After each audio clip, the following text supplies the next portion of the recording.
Science on our side. Flat Earth beats on, it's all pretend. But facts will be denied. Get ready for the smackdown. Get ready for the smackdown. They'll lie while the earth spins around.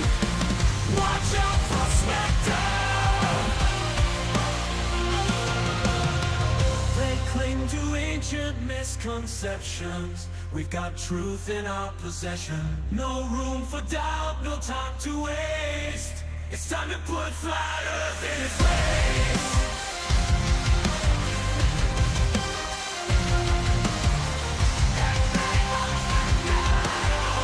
Here comes the smackdown.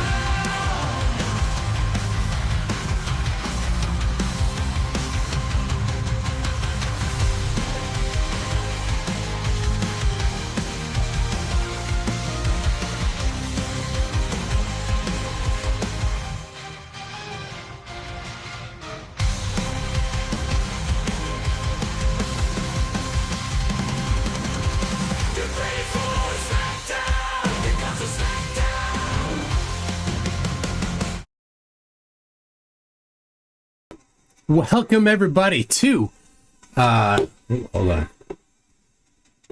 There you go. Welcome everybody to Tuesday Night. I'm your host MC Toon, and I got the background updated here. This is real. It's not like a digital background. I got the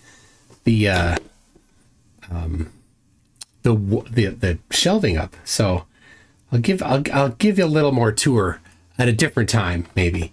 So anyway, there we go. I'm trying to get everything going. I was a little bit, where'd it go? Why is it not going? Anyway, I just got home. I was out and about for a while. So anyway, how you doing everybody? Welcome to tonight's live stream. It is Tuesday night. I am live streaming on, Facebook, YouTube, of course, Facebook, X, and TikTok. So welcome to everybody on TikTok. I'm going to get the TikTok chat up in a little bit here. But so tonight's an open mic night. So here's the invitation to everybody. I'll get it up on screen. If you think the earth is flat, if you disagree with any of what is on screen right here, right over there, this is your chance. So I'm going to be showing, though, while they maybe they search for a little bit of some courage, because sometimes I find that Flattys lack courage. In fact, there's some Flattys that said that they were going to join today, but I suspect they won't. I suspect they will in fact be running away. So I will show, let's get let me see here. I'm going to have to get up on screen a little there it is, a window so you can see the man, there's been a lot of Flattys that are super bold until you actually have them put their money where their mouth is, or just show up. Can you unblock Mikey's toe? He wants to come on the show. Of course Mikey's toe is invited. He's not blocked though. Mikey's toe is not blocked. B says, when the pets come in, can you describe them? I'm blind, so I can't see them. Okay, I can try to do that. Okay, but I gotta get this going first here. That's pretty cool that if somebody's blind and joins in, just so that they can hear me and hear the audio Flat Earth destruction. I guess that's really cool. Thank you for that. So, all right, let's get a couple. Let's see. Here is a challenge. So this is a lot of them on Facebook. So here is a constant troll on Facebook, Stephanie Thailand This is not her real account. This is, I don't know if it's a dude LARPing as a female or if it's a female that's just incredibly stupid. But either way, this person is incredibly dumb and goes around accusing other people of being dumb. Like here, Stephanie is accusing Johnny Orbital of being a moron. So I'm like, well, if you think that you are smarter than other people, then you will certainly jump at this opportunity. So I offer, let's both put $5,000 in escrow, right? Because Stephanie Thailand thinks that Stephanie Thailand is so smart. And then we both take the same high school physics test. Did you graduate high school? You did, right? Certainly a high school physics test will be something that you can handle. And since you think you're smarter than all these other people, you will easily beat me, just lonely old me at a high school physics test. You're way beyond that, right? Aren't you, Stephanie Thailand? Anyway, it will surprise none of you to discover that Stephanie Thailand has not accepted and has in fact done nothing but make excuses. So, yeah, and several people here are on. I see Calder Vasold, Leslie Rohrer is on there. Like there's a lot of you that are on Facebook interacting with Stephanie Thailand. So I really appreciate it because the trolls, since TFE has destroyed Flat Earth, the trolls have been dumber than usual, if that's possible. Remember, TFE has distilled Flat Earth. The people that are less intelligent is all that's left. So it's it's a bit of a trial by fire, and those that are somewhat more intelligent and have a little more logic and are willing to look at evidence, they left, leaving the dumber ones. So the IQ, the moronosity of Flat Earth has increased. The IQ has decreased of Flat Earth in general. So. A new TV show idea. Are you smarter than a flirp grader? That's not hard. Anyway, so there's one challenge. We've got, then I challenged a guy named Alan. Did I get it? I don't think I have it. Well, I'll just grab it quick. So this guy named Alan, is commenting on Robbie Davidson. Robbie Davidson is a ex-Flat Earther who has recently left Flat Earth. And there he is, Alan Murdoch is out there flapping his face, making all sorts of stuff. And here's what he says right here on Robbie Davidson's actual post.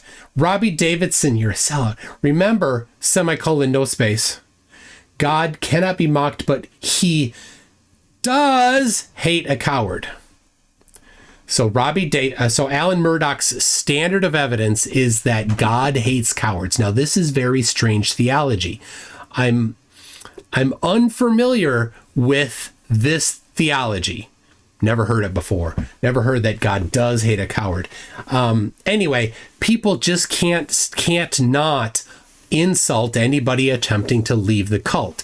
And of course, it does tend to cause them to see the error of their ways when they start getting attacked like that. Anyway, so I say, well, Alan Murdoch, if God does hate a coward, then you won't be a coward, right? Face me in a live debate on YouTube. You can present evidence for Flat Earth. I'll present evidence for the globe. I'll even let you start being a civil engineer. So this is a screenshot, so I can't click that, see more. He claims to be a civil engineer. Now, there's no doubt in my mind that Alan Murdoch is not a civil engineer. He's absolutely lying about that.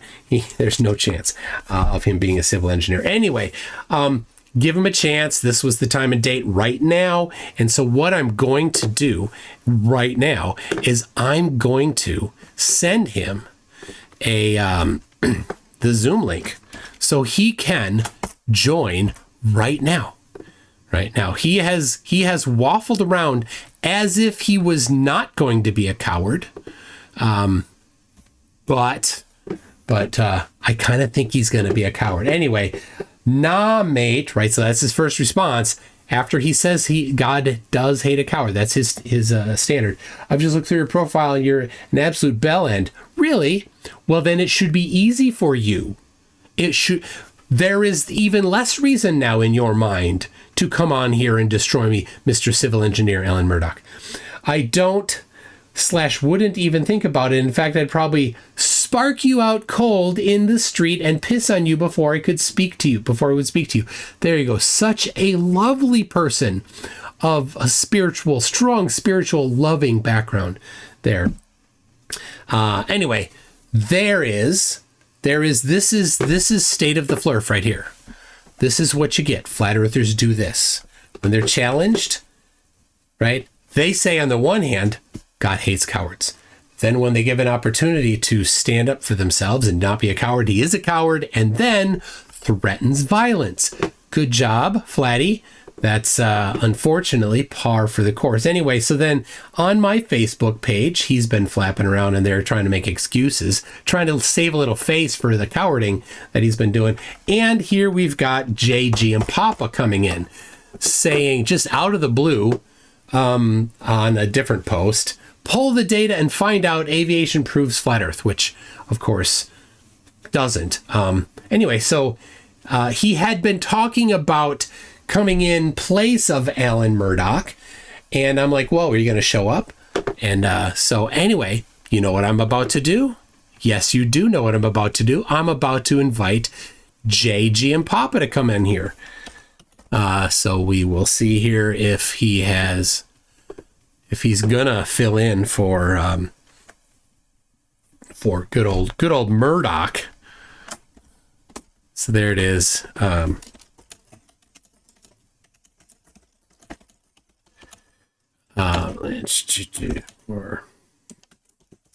In case you're gonna fill in for Alan Murdoch the coward. There you go. Anyway, there it is. So we've got that. And let's see how we're doing. Oh, we've got some talking on TikTok as well. So there's those TikTokers. Everybody on TikTok, I'm going to get your live stream up on YouTube in a minute here. But if you want to come on, Flatties, email me, mctoon@mctoon.net, and you can step up to the mic.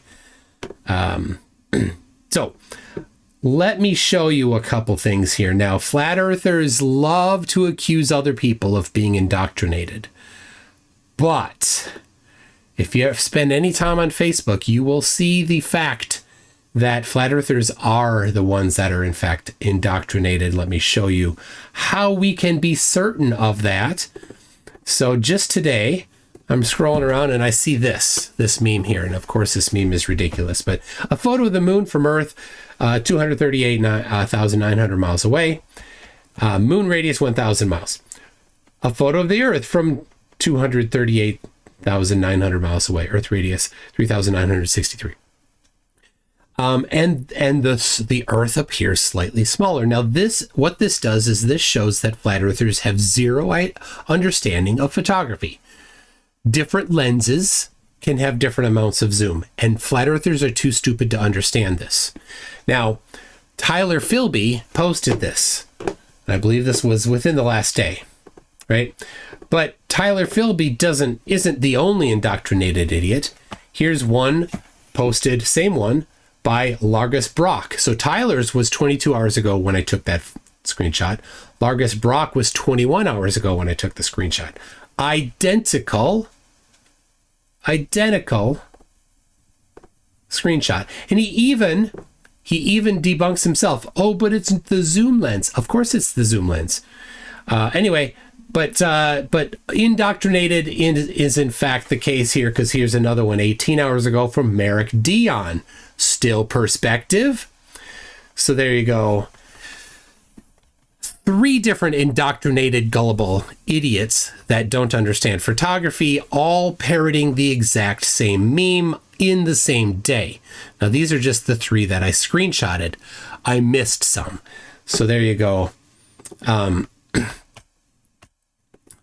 There's one, but that's not the only one. Here's another one from Earth does not move, they claim, because a helicopter is stationary, not understanding the laws of motion, the 3 laws of motion specifically, not understanding the one on inertia. The first one, an object in motion will stay in motion, an object at rest will stay at rest.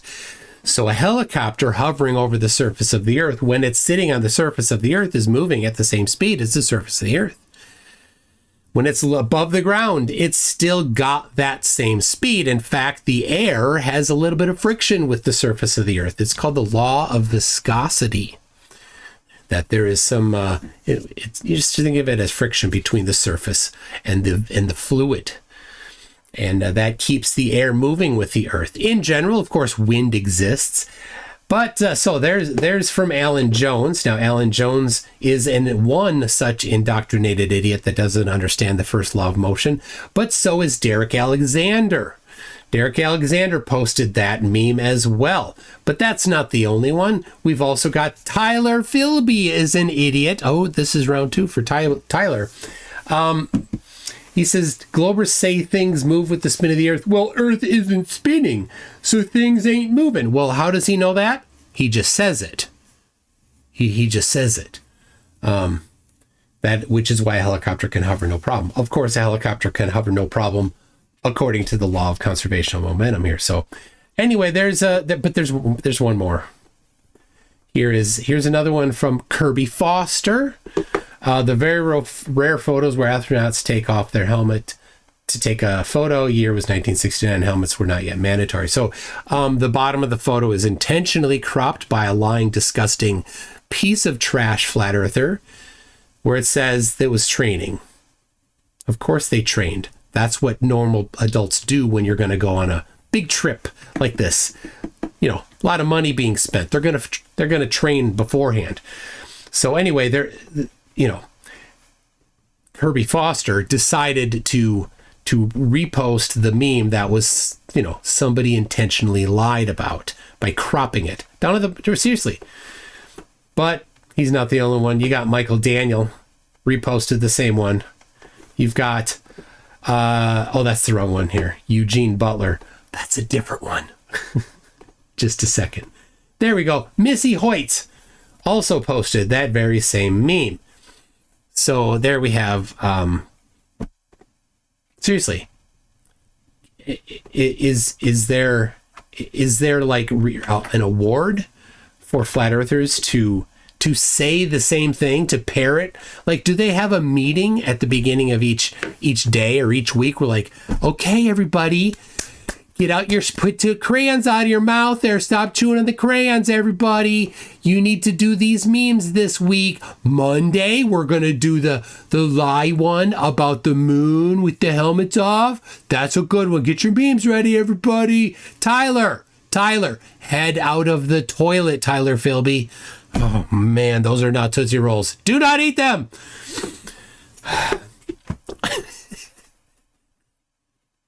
Anyway. There we go. So here it is. Flattys, especially TikTok-y Flattys. This is your chance, Flattys. TikTok flats. Listen up. This is your chance. Do you think you understand? Do you think? If you do, this is your chance. So let me get this going here. I'm going to get your chat up on screen here. All right. So TikTok, there you go, right up on screen. So your chat is there. Your chat is on screen, TikTok Flatties. Now, shoot me an email, get your Zoom installed and ready, and I will check right now for my Zoom. The 2 Flatties that I invited, no shows yet. Man, all right. Checking my email and no emails yet. All right, so Flatties on TikTok, especially you on TikTok. This is a special invitation for TikTok Flatties, but it's an open invitation for everybody. Facebook, X, YouTube. You're all invited. Shoot me an email and you can come up. I will lend you my clout. This is the thing, Flatties. you can come up on this bigger platform for free and share your woke truth. Right? Won't that be amazing? I'm always amazed at the Flattys that are so clout chasey, like Nathan Thompson. When given an opportunity to boost their clout on a large platform, run away like little chicken. Oh, well, not chickens in Nathan's. In Nathan's case, it's a duck. Run away like a duck because he's so scared. Nathan Thompson. While I'm talking about Nathan Thompson, you see, tomorrow night, Nathan Thompson has an invitation to come on to talk with Wolfie 6020 and Robert Greenlee. This will be at 7 o'clock Central Time, I think. And 6 o'clock Mountain, because both Wolfie and Robert are on that time right now. So, and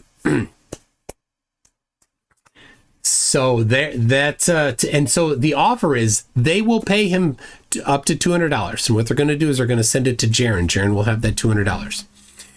If Nathan shows up, he gets $50.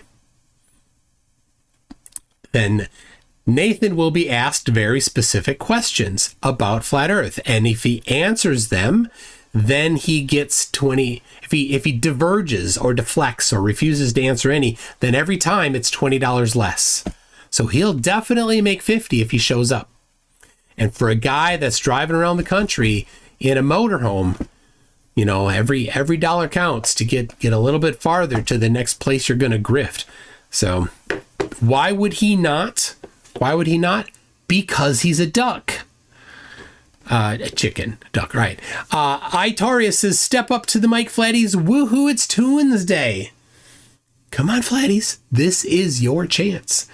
It's a Rubik's, says 2 years already. Time flies. And of course, I saw It's a Rubik's in Cleveland, went to the museum. It was fantastic there. I have right up here some of the stickers that Rubik's gave me. There you go. Where's that chat box on the left? That is on TikTok. And let's see. What do we got? I can't stand hear you. I'm expanding with space at 1.2 million miles per hour. Good job, JJ. It's gotta be hard being dumb. So Nathan Thompson will end up owing money in 20 minutes if he shows up to that debate. Hey, JJ, this is your chance. Email me mctoon@mctoon.net and you can be on the big show here. You can be on the big show. mctoon@mctoon.net. I'm not doing it on TikTok because I'm restreaming to a whole bunch of platforms. So I live near the equator and walk sideways. Well, it seems like JJ is mentally handicapped. So JJ, please do continue showing everybody right over there that you are mentally handicapped. Okay, and also scared. So I appreciate. So this is the thing. Given an opportunity to come on, if you turn down that opportunity, that tells everybody very clearly something. It speaks super loudly. You don't have anything. It tells everybody something about flat Earth. What does it tell about flat Earth? It tells us this. Flat Earth is a cult. That's what it tells us. Flat Earth is a cult. If you think the Earth is flat and you don't have evidence for it, that's you admitting Flat Earth is a cult. There you go. Anyway, mctoon@mctoon.net. Just shoot me an email for the Zoom link there, Flattys. So, but DMOC sound interested. I tried, but DMOC sounded interested, but I kind of doubt he will show. DMOC is seriously, people. If you haven't experienced the DMOC, he is for comedy only. And I will, if it is the case that DMOC shoots me an email, we will enjoy that comedy. JJ says, let me join. JJ, you are invited to join. You need to email mc2@mc2.net. I am live on multiple platforms, not just TikTok. So I'm managing the whole stream here by broadcasting it on my stream right here. So anyway, I'm looking for the email from you, JJ. Looking for that email. If you don't have it, I understand. I understand if you don't have the courage to face me. So, industrial nerd. All right. While we're waiting for the Flattys, sometimes you just got to get the tab going and open it up, start drinking it, right?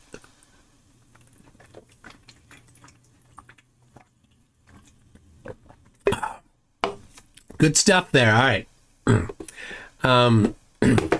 So now let me remind all of the Flattys, especially on TikTok, TFE, the final experiment, killed Flat Earth. Yeah. There's nothing left, right? You don't have anything. Ooh.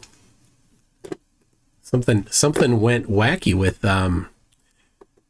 YouTube here. There it is. My YouTube tabs died for some reason. That's weird. Who knows? Anyway, let me read a few more things here from the live chat. We got Zoom. He says, Flurfs will never provide evidence because of Rule 1 of Flurfism. Every evidence they use proves the globe. Oh, and happy 2.5 years. Almost. That's right. Zoom, he's been a member for 29 months. That's a lot. David says Stadium Earth explains tides, which is just the crowd doing the wave. Nice. All right. I'm trying to, let's see, where'd that go? I'm trying to change. You see, I'm a little washed out. I'm trying to change that. But it's not, I forgot how to do it here. There's something there that's, how's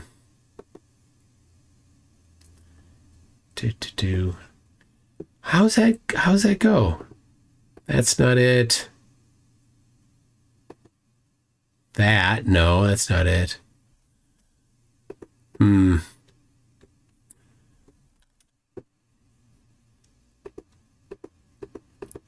Why is that, all right, well, it stays a little washed out. So we've got right here, we've got a few more. We've got Icy Spin says, can one person explain how circumpolar stars work? Ooh, Flattys, this is your chance over on TikTok. TikTok Flattys, how do circumpolar stars work? Wow, JJ is super scared. Got it, JJ. It's okay. This is you admitting, JJ, that Flat Earth is a cult, right?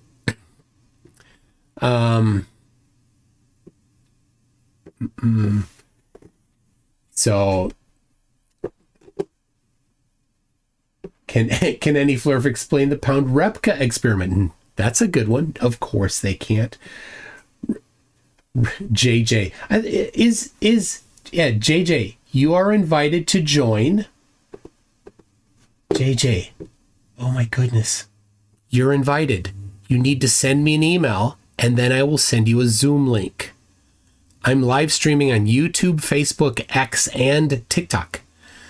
So you're not going to join the TikTok and then it doesn't work. You have to join. I'm on OBS, and so I use Zoom on OBS. That's where you have to join. So Earth is not a planet. We got some trolls that are super scared. I get it. You are scared because Flat Earth is dead. Steve6464 says, what do you think of Wolfie's challenge to Nathan? Well, I just covered it. I think it's fantastic. And I think it will show once again that Flat Earthers are chickens. They're cowards. They will only go to their safe spaces, right? They'll sit there and cry. They can hug their knees and rock back and forth in their safe spaces.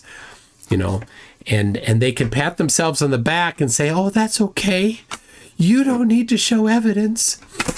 They have to. It's fine.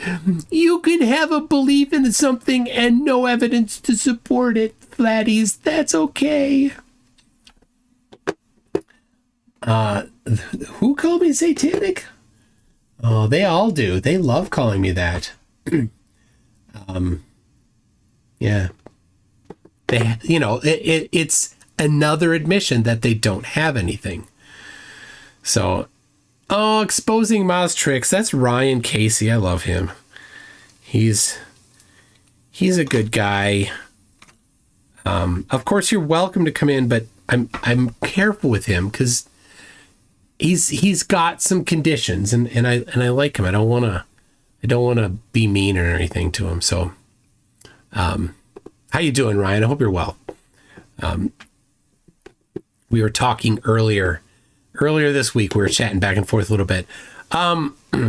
B says, but please don't describe the fluffs. Okay. No fluff descriptions. Mr. Gustafsson says, who does the intro music and hi from Sweden? Now, Gustafsson is a very Swedish name. I love that. The intro music was done by Suno.ai. It's a AI music generation thing. That particular song I did well over a year ago.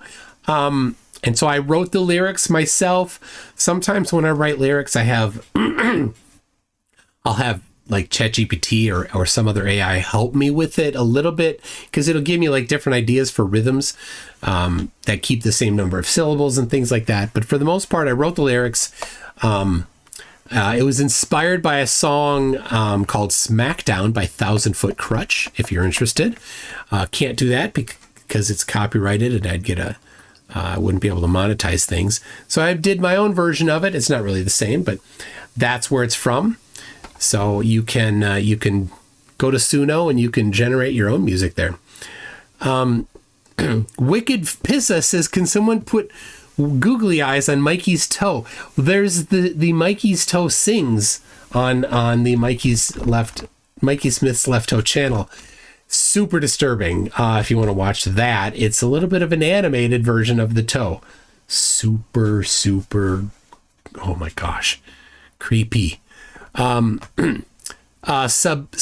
Derain says, if you're ever feeling useless, remember that Flattys and bathrooms at public swimming pools exist. Yeah. Wow. JJ is all right. Sometimes, you don't know. It's hard to tell when you have a keyboard warrior who won't join. Are they actually that stupid like JJ is? Right? Can you read YouTube chat? Can you read what JJ's saying here? Right? Is that legible? Sometimes they are actually that stupid, like they're seriously mentally handicapped.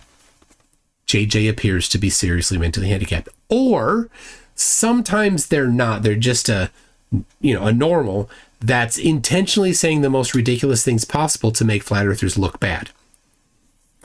If that's the case, JJ, well done.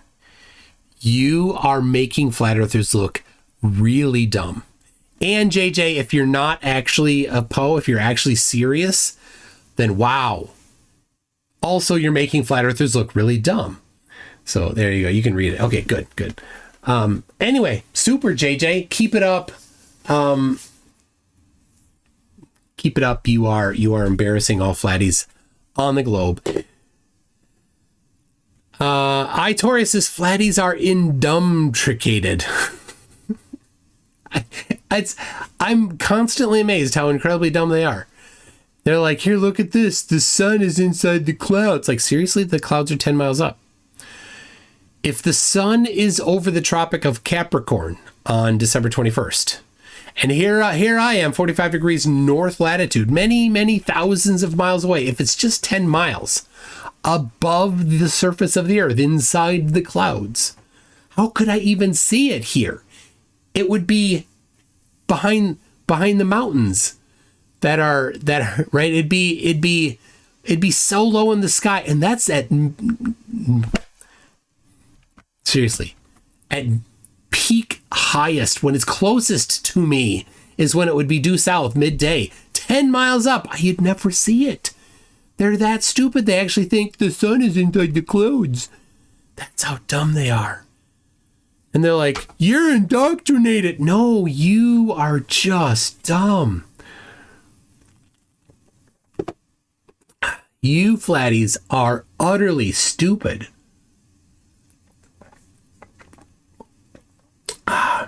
Monkey Cat Pat Pat says, can we go one stream without speaking of the forbidden toe? Nope. Okay, Mikey's toe is as gross as his behavior lately. Yeah, Mikey's been on a rampage. If you've not watched, you're lucky. I don't recommend it. He's just gotten worse and worse. Bill Tetley, member for 6 months, says halfway around the sun tune. Oh, heard the rumor McFlatty was last seen on the Iowa 80 truck stop trying to get home. Was he? I've been to the Iowa 80 truck stop. That's a giant truck stop. Oh man, I wonder what he's trying to do for money. Never mind. Don't want to know. Indie Tiger Sci-Fi Review says, if you do get that guy on claiming to be a civil engineer, I'd like to be part of the conversation as an actual civil engineer. Well, it's not looking good. Gotta say, I'm thinking he's gonna be a little bit of a coward. I mean, that's what they do. They talk. So, Brenda is in the 24/7 politics flat earth right now, trying to convince someone to come up and link to my email address. And then they muted Brenda. That's because they're so bold and brave and they have evidence for their claims. That's why they mute people. Be embarrassed for yourselves, Flattys. Be embarrassed. M2M says that helmet's off meme has been doing the rounds for about 3 years or more, and I still see it daily on X and Facebook. I have the original color uncropped version that shows the cars and buildings. Yeah, it's in a book, isn't it? I think it is in a book. Speaking of books, let me show you. I've got right where it is on the far end right there, this little stack. It's a little dark. I'm like, I need to get a light over here somewhere so that this side is lit up a little better. Anyway, that stack of books there, it's just kind of a dark section. That's all the books of insanity right there. These are books that I've purchased that are written by generally flat earthers, but also potentially other insane people. So I do try to only get them used. I get them from used bookstores because flat earthers are utterly stupid.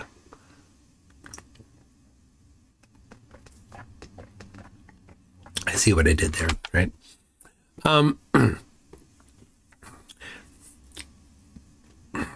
I've got Icy Spin says Nate Goose was my favorite game as a child.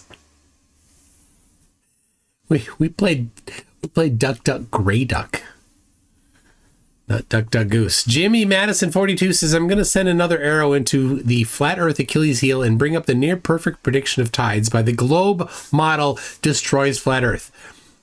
That's the thing.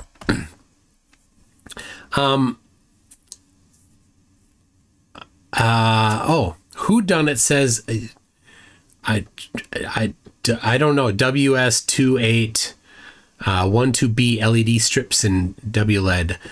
You can make some amazing accent lights. I was thinking about doing something like that, and exactly what to do I don't know yet, but I'll do it. Something like that. You could shoot me an email so I don't forget the name of it. Hold on a second. Meg's Dude Man is accusing your mod is accusing me of homophobia. Dude needs to chill out. Who's making that accusation? Right? We don't need to talk like that. All right. It's a racy stream with those teats. It is. Coxenormous. for $2, Australian says, "G'day, legend." Well, g'day back to you, Mr. Normus. Or is it Mrs. Normus? Mr. Gustafson is a new member at Newton. Thank you very much for that. All right. The YouTube chat has MDD above it, by the way. Oh, yes, it does. Let me get that out of there. I've obviously, it's a reused scene. There you go. Fixed. All good. I would, Admiral Snappy Turtle says we need more MC Toon Live and Dapper Dino collabs. There's exactly 0 so far, so I think that'd be a good idea. Okay. Do we have, the Light of Wisdom. Is this a Flatty? Hey, the Light of Wisdom is right on screen there. If you want to join, right here, shoot me an email, mctoon@mctoon.net, and you can come on the big show here. I am restreaming to multiple platforms simultaneously. That's why if you're on TikTok, it can't just be, let me into the TikTok live, because I'm not live on TikTok. I'm live on OBS, sending to YouTube, Facebook, X, and TikTok. So Dan the Waterman is here. Dan is now, he won't accept the term ex flat earther, but we know Dan's coming around. He's coming around. So far, no Flatties. Does it surprise anybody that there are no flat earthers with the courage to step up? So if now you can look on, let's see, you can look on Facebook. So the live chat there on Facebook isn't the same. And there is a live on X, and of course on X it isn't the same because it's all the conversation is posts, right? But the live chat on TikTok and Facebook does exist, and it's pretty good. So Scotty Orange says, how often are you going to do this? How often am I going to have an open mic? Every once in a while. I haven't had an open mic where I've specifically invited flat earthers for a while. The problem is that flat earthers are cowards. And so generally they don't show. That's why. It's kind of a tough thing. So Citizen 9, did you formally invite Fakatzoid? No. Speaking of, let me just say this. I was messaging Craig earlier. He is moving tomorrow. You know what that means? It means we can't do the top left announcement video, the release of everything video. Because he needs to be there. It's both of us. So,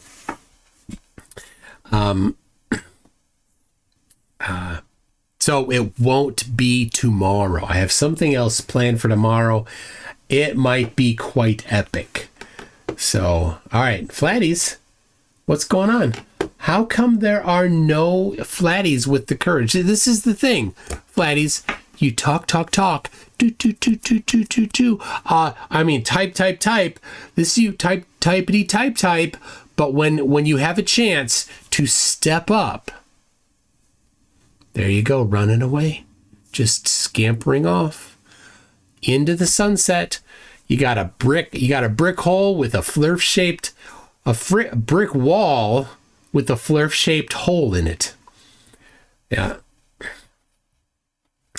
Indie Tiger Sci-Fi Review for $10 says, I missed your response to my earlier super chat because of my battery died. I'd like to be part of the conversation with the person claiming to be a civil engineer. If Alan Murdoch decides to not be a chicken, then you are welcome. But Alan Murdoch is one of these things here. And I found out today he's been in prison. No surprise. like the Venn diagram of people that have been in jail for violent crime, and the Venn diagram of flat earthers, that's got a bit too much of an overlap, if you ask me. I don't know if it was a violent crime. I would be utterly amazed if it was not. But he did make it clear that he's a sovereign citizen. And then when I said, then I laughed at him about being a sovereign citizen. He's like, I'm not, what's a sovereign citizen? I'm not a sovereign citizen. I'm like, yep. So many sovereign citizens don't like, they pretend that they're not. It's Rubik says it's an utterly amazing mug. Thank you. I got hooks. Let's see here. I got hooks up there with the different mugs. Right there. See all them there? Oh, wait. I didn't transition it either. There you go. Right up there. There's a bunch of mugs. And the dome. You see, this is the right here, the dome. And down, oh, you can't see it, is the spit shield. Where is it? It's right behind me. The spit shield right down there. You can't barely see it.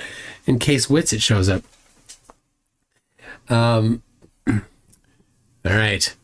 Man, Flattys sit around in their echo chambers all day, every day. All day, every day. And then when you're like, well, why don't you come on and just, you spent all day, patting yourselves on the back for how woke you are. How come you won't step forward? Just one-on-one. Why not? Why can't you handle one-on-one? Oh, you need all of your buddies there to hold your tallywhacker for you. Right? Let's see here. I'm looking at the TikTok. We got the Light of Wisdom. Curious UK says, the Light of Wisdom. I know you're scared. You know you can't and never have debated MC Toon. There it is. Where is it? Where is it? If I'm the first one, I'll be the last one. I don't know what that means. Man, so much talk. I mean, why it's interesting that Flattys are not just a little bit more embarrassed for themselves, right? Have I done a Mallory check? I haven't. John Garcia says, an honest question about Coriolis. What happens if you shoot at the equator? Well, if you're standing at the equator and you shoot at the equator, you're shooting straight down. No, I'm kidding. I know what you mean. So Coriolis has two components, horizontal and vertical. The vertical is typically called Utvush, the Utvush effect. And that can be seen by measuring the change in weight of an object when you're traveling east or west, and it's more pronounced near the equator. Wolfie 6020 has done that with a rather precise scale and identified that it does in fact change the weight slightly on an airplane traveling east versus traveling west. And Coriolis then is a horizontal deflection, one way north of the equator, other way south of the equator. You can see this in hurricanes.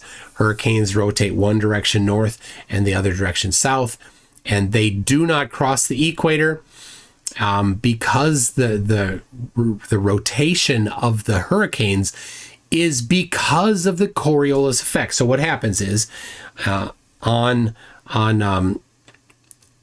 the middle of the hurricane, it's hot, and so the air goes up. So it's a real hot section, air goes up, and that causes all the air around it. Causes the air all around it to move in toward the middle, right? To fill in the void. And then that air gets warmed up and goes up. So it creates this effect, what's going around in circles like this. So you have this lateral movement of air, and the faster it moves, the more Coriolis. So Coriolis is dependent on the latitude and the velocity. And it's actually minimized at the equator. Coriolis, the horizontal Coriolis, is 0 at the equator. 0. And it's maximized at the poles. Zoomeray says, I'm trained on the 777 and the firing computer 100% factors in both Coriolis and Utvush. Thank you very much. Anyway, so Mars Science says, your knowledge of physics is good enough for what you do, but it is weak. This is why you shouldn't be so sure of yourself.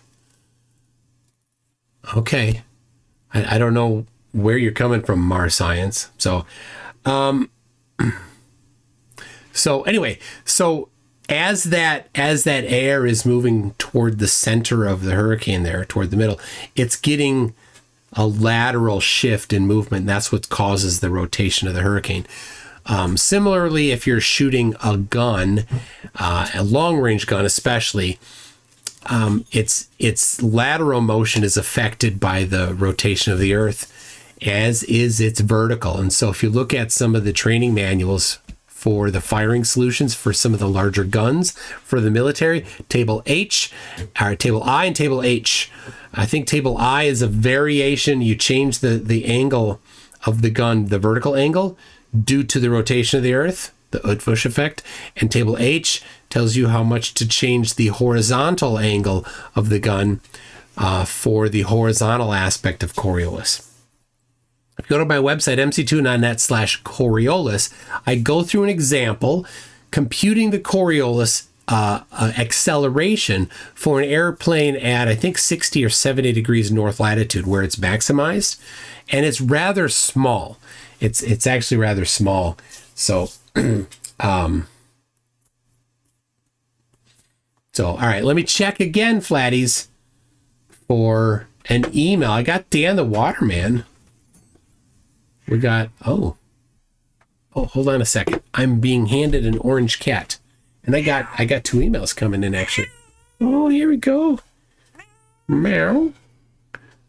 All right, this is an orange cat. There's a blind person watching, so I need to describe the cat. And he's going to talk for himself a little, I think. There you go. He talks more if you hold him upside down. So this is Turtle, spelled P, T-U-R-T-L-E. The P is silent. And he's a tabby, so he's got lots of stripes, including the M on his forehead. There you go. And what color is his eyes? They're orange. Yeah, his eyes are orange, and I think not all cats' eyes are orange, even if they're orange cats. So there we go. Can you hear B? Can you hear the kitty? So there you go. All right. Thank you. Do you want a raccoon? Not right now. Okay. Maybe later.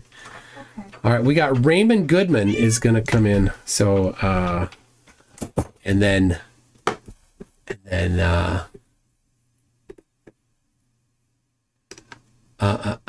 right. Raymond, Raymond, haven't seen you comment for a long time, but, here you go. All right. So that's been sent. So you know, when I'm sending out, when I send these out to kind of general purpose, I don't just accept everybody. I leave the waiting room on. So there you go, Raymond. I'll give you a couple minutes to join in. I do not know this.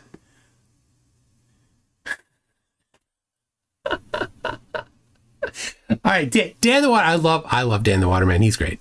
We had a great conversation a couple weeks ago. He says, I do have good stuff. I do not know if this is the arena, but all of us are not pussies, and I'm not empty-handed. You're right. Dan is right. I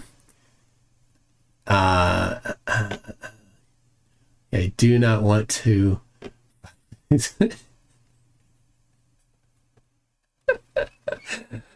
All right. I don't know if I should read all of that, but Dan, thank you very much for that email. It was pretty good.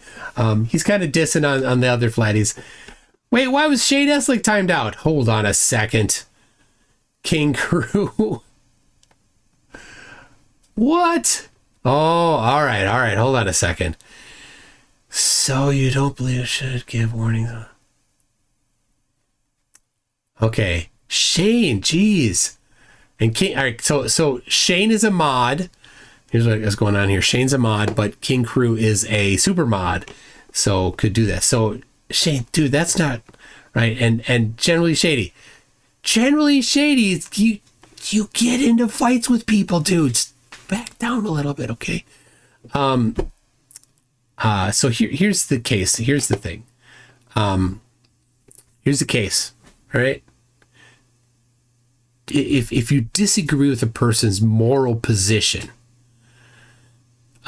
if they aren't the same, like if they're not in that same group as you, however you kind of, we all have different groups, you know, religions and social groups and clubs and like that. If you're not in that same group, it might not be your place to criticize them. Really, I would suggest that as a base that we just treat others with respect. And so if somebody is of a different persuasion as far as it goes for being attracted to people or things like that, treat them with respect and love.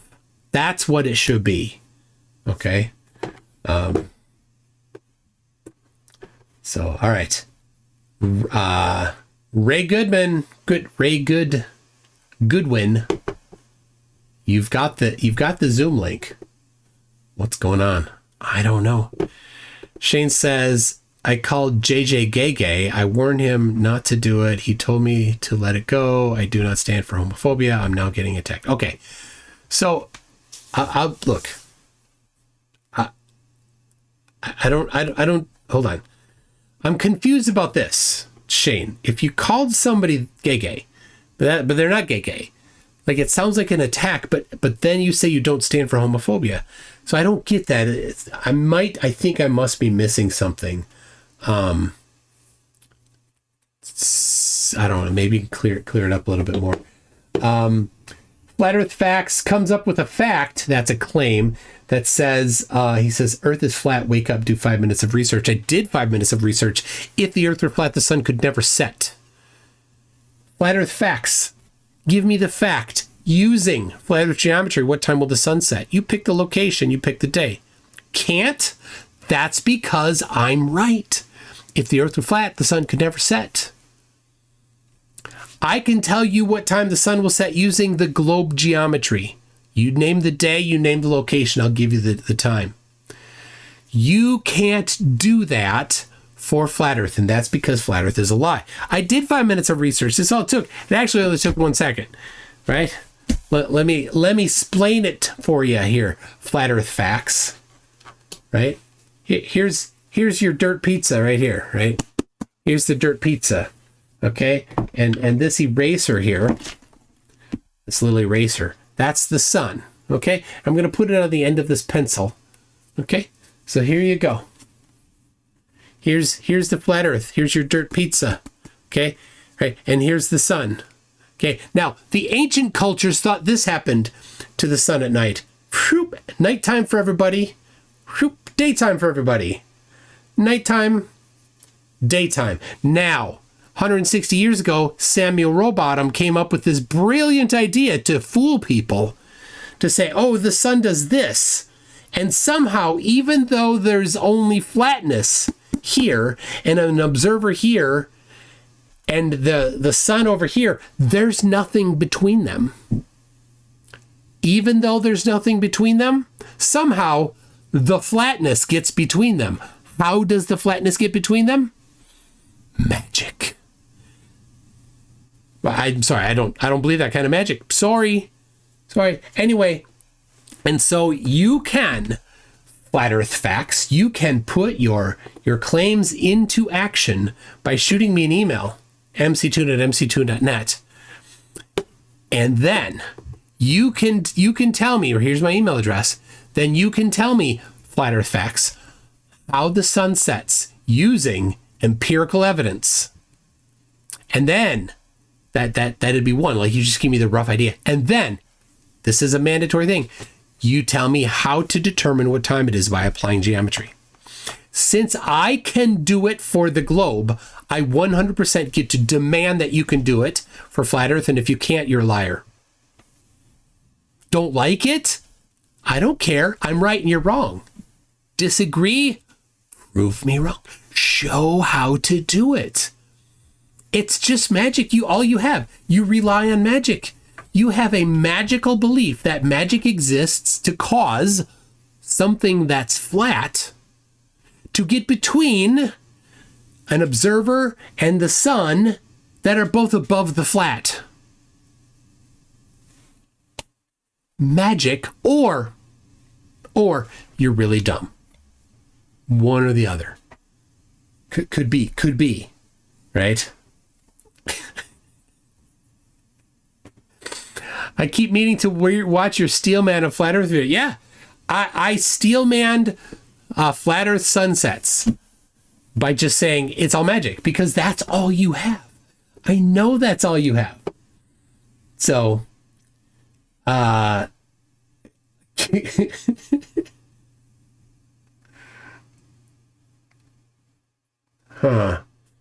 Where is it? Where's the email, Flattys? You got it? You got the boldness to come in? Check if the guy's waiting in the room. He's not. I don't see anybody in the waiting room. Nobody at all.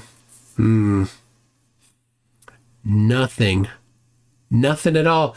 So far, I've only sent it to Raymond Goodwin. All right. And I got an email from all right. Tell you what, I got an email from Exposing Mouse Tricks. I'll let you in.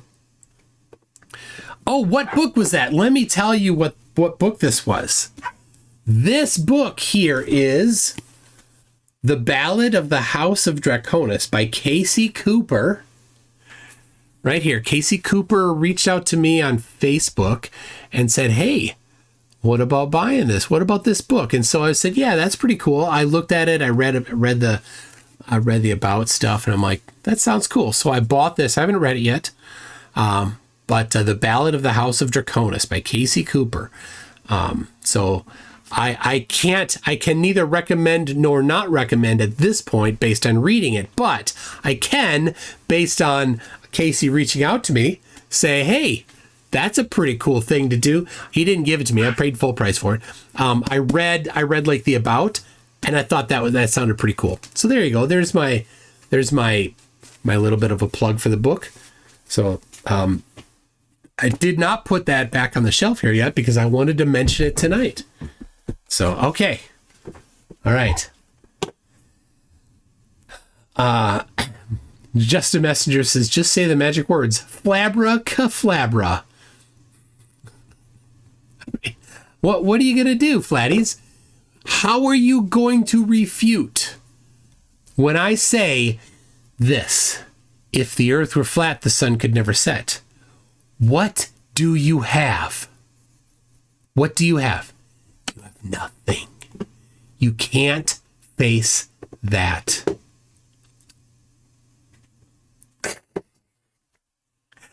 All right, we got Raymond Goodwin, the boomer, says, I tried, don't know how to install Zoom Workplace. Can't launch meeting. Oh, well.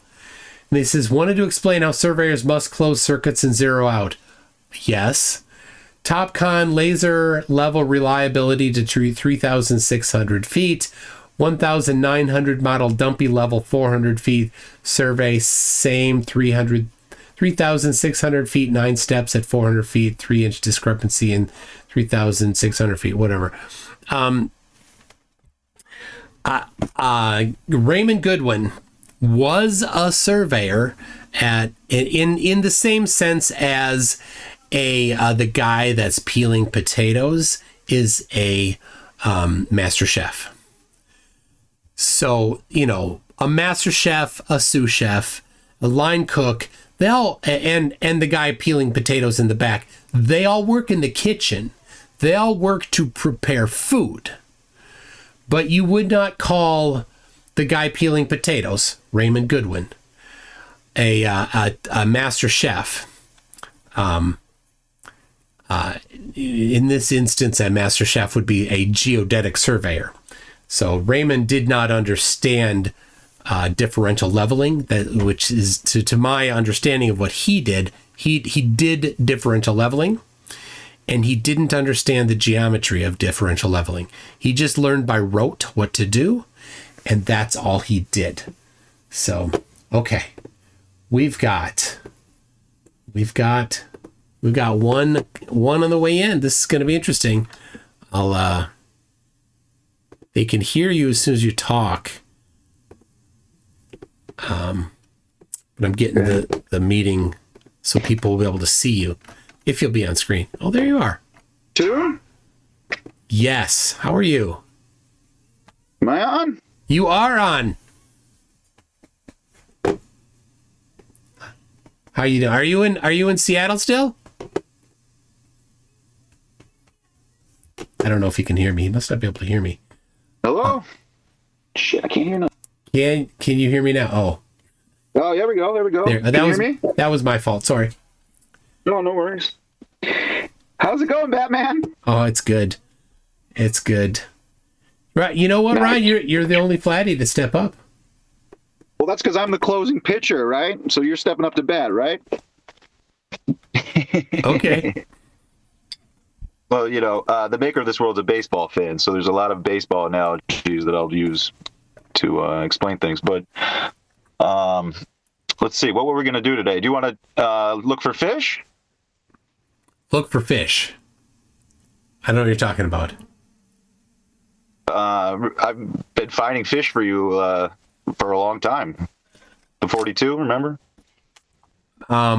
So long, and thanks for all the fish. Is this a Douglas Adams reference? You know how much I love Douglas Adams. Yeah. Oh man. The 42, right? The fish is the answer to everything. Well, it's not the fish, but yes, 42 is the answer to life, the universe, and everything. Right. You think it's just a big joke, like came out of chaos that book says that, it just happened to be that number, There's no divine significance to it, right? To the number 42? No.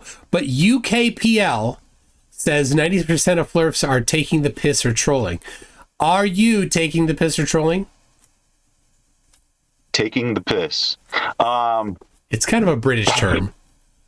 Right. I'm the guy that has to tell you I'm not taking the piss out of you. You're an 8. On a scale of 1 to 10? Dude, that's pretty good.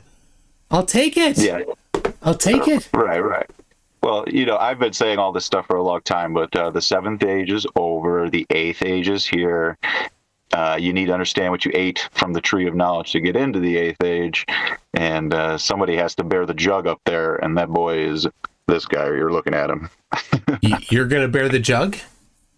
I've been bearing it. I've been the invisible man for a long time. And what does that mean? What does that mean? Yes. I can sit in a chat and expose Ma's tricks all day long, and I will get no response. I won't be acknowledged. I'll get nothing from the talking heads, the whole chat, because that is my destiny. That didn't answer the question, though. What do you mean by you're bearing the jugs? The jug. The jug. Jesus comes back with a jar, right? I don't know. You tell me. Yeah. He's got a jar when he gets back, and he was the carpenter. He's the carp exit as well, and he comes back with a jug, and I call it a pitcher too, and I'm the closing pitcher to the ball game because we were destined for a World Series. Boy, that was a lot of stuff there. Well, yeah.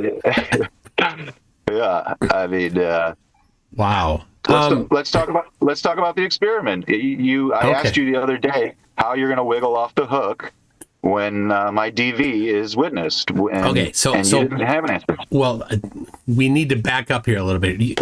I mean, do you mind if I call you by your name?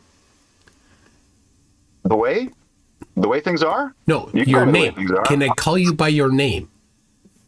What is my name? Your name is Ryan Casey. Okay, I'm going to call you Ryan Casey. Okay, all right.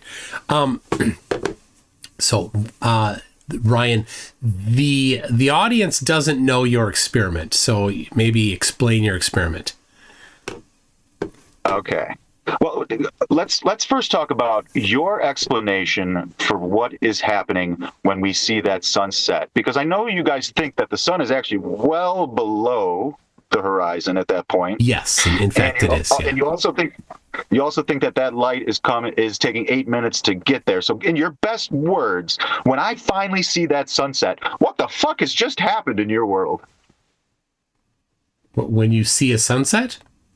When the last bit of the sun disappears, what just happened in your world? Because this, like you said, the sun is well below your tangent at that point. Not well below. So It's about half a degree below. That's not well below. That's 1/720th of a circle. So it's not well below. It's a little bit below. So what has happened? Well, the path of the light, just like the path of light is modified by my glasses, and the path of light is modified by the lens in the camera that we're looking at through, and the path of light is modified by the lens of your glasses, or your eyeballs, sorry, right? Because you're not wearing glasses.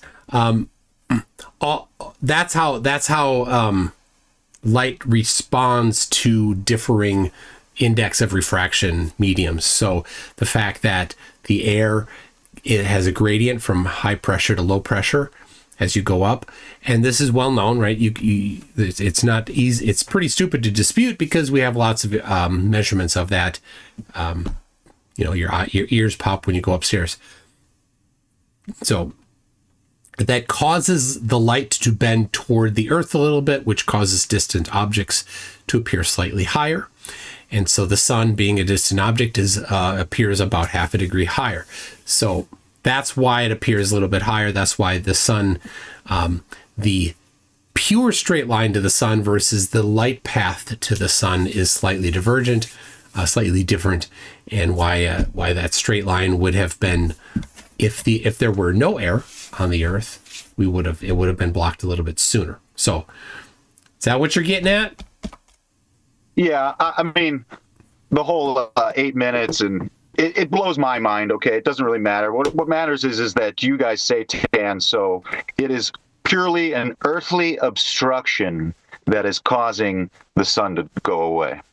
It gets in your line of sight to the sun, and that's why the sun goes away, right? That's why Jesus appears to cross the horizon, because he actually does. He's going to the underworld, right? Jesus doesn't appear to cross the horizon. All right. Of course, that Jesus on the cross doesn't mean the sun crossing into anything. It has nothing to do with that. It was some guy who really lived 2,000 years ago. We're not in some crazy weird world where the symbols mean something. But that's right. We are not in a world. We're not in a world where crazy symbols mean things. Right. So. Yeah. It just happens to say NRI above him just because, he's not going to reveal something. His burden's light, but he's not going to reveal something about something that happens in our eye. Of course not. No. Okay, so anyways, that's your wonderful explanation. Of course, we never actually see the sun touch the horizon. It is always mirrored, and it disappears into the mirror. And you can never show an example where it doesn't happen. No, it's not. You can show an example where the sun, the real sun, the not being mirrored at the bottom, touches where the horizon, your tangent. Yeah. Please show one. I'd love to see it. Well, this is super common. I don't know why you're going to there. Every time I've ever seen a video of the sunset, it is being mirrored before it gets to the horizon. I don't know. I'm not sure why you disagree with that. Remember, I showed you the clip from John Wick? There's been a lot of movies lately where they've had a sunset just like that, and the mirror is so damn obvious. Well, it does happen. Of course, there are conditions that make it happen and conditions where it doesn't happen. Like I said, you could show it. It doesn't change the fact that you've never tested your hypothesis of what's making the sunset, the cold shoulder, as I call it, the Satan Saturn, the Satan Saturn. But I have tested it. How did you test it, multiple times. I've used the geometry of the globe to predict the time that the sun will set, and every single time I've done it, with zero exceptions, it has set when the globe predicted it would set. So every time I've done that, it confirms it. So I've tested Okay, it. wonderful. Yeah, we So, did it. yeah. We did it in not in Antarctica. Of course, the sun didn't set there, but we did it in Punta Arenas. I got the notebook here. I can go right to the. Let's see what experiment number was the sun's sunrise and sunset. There it is. We've got. McToon, everyone knows the ball model is correct. You have a correct model of it. Oh, well, there you go. Thank Okay, you. but is it really happening? That's where science comes into play. We attempt to prove it's not happening. Yeah, and Right? failed every time. All right, so here is. Let me go. Here's. Did I get 520? There it is. So here it is on the 19th. Southeast, 5:20 a.m. for sunrise, and at 10 p.m. at sunset. So it's a little bit past 10 p.m. actually. So I did about on those days because we didn't get exact precise timing in the book, but we did. And so in the videos that I have, and I haven't haven't copied them to this book based on the time of the videos yet. So anyway, yeah. So you make a hypothesis, you test the hypothesis, and your outcome is either if it's a solid, right, a conclusive, you have a falsification or a confirmation. So there you go. Right. So but you do admit that you can't see below your tangent, so you don't know that the sun is really down there, right? Well, you could test that as well. You can communicate with somebody that's farther west and see if they still see it. And it's not an unreasonable person to say, yeah, that's what happens. It takes quite an unreasonable person to say, well, did you actually talk to them? No, really, we have observed for millennia what time the sun rises and sets. And so we do know what time these things happen. And what, when people in other locations, what they see is exactly correct based on the globe predictions. Oh, wonderful, wonderful. The model works great. And you say that the sun would never set on a flat Earth. Now, what do you base your knowledge of planar vision on? I know that you say you live on a ball and there are no flat spots on it. Have you visited a plane? Another world that was a plane and had an atmosphere and a sun that circled and all that? No, I don't need to do that to apply physics. You don't need to do that to apply physics. No, there's physics that exist, and we've confirmed through independent means. So we know how light travels through different mediums. We know we have a good understanding of Snell's law. Multiple centuries worth of understanding of Snell's law. So.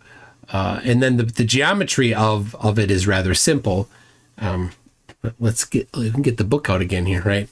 So No. If the observer's here, right, and the sun is here, if you know the distance across the surface between you and the GP of the sun, the spot that's directly underneath the sun, if you know that distance, then you can measure the angle to the sun.